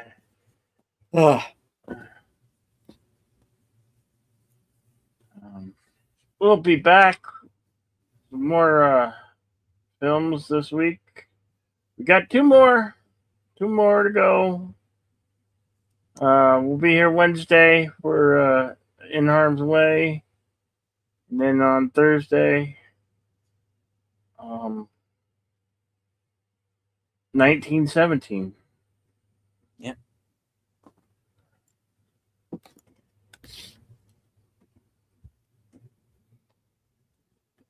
I'd like to thank everybody who's come by or shown up. Thank you very much. Enjoy the rest of your Memorial Day evening. Always remain excellent to each other. Party on, and we'll see you at the next one. Delete scene, closing words. All right. As for myself, I would like to thank you all for sticking with us through the technical issues that we had. I'm glad that it happens sometimes, folks. You know, this is a live broadcast after all. But we got through it, and we got through the film. We had over 400 people watching the show at one time or another. And that's just early numbers. So I want to thank everybody who stuck with us through the show. Thank you for watching, even if it was only for a few moments. I want to thank everybody who was in the live chat with us. JPRPH1, LDG, Jacob Ironside, Connie Cleary, Snorda Pupus Q Burr, Jack Slaw 2.0, Big Al Presents,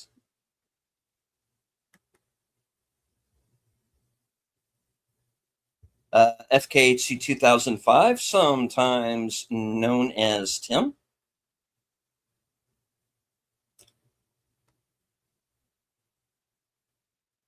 and of course Lieutenant Giratina. I want to thank you all once again for joining us. Thank you, Bill, for allowing me to be the sidekick once again for today. And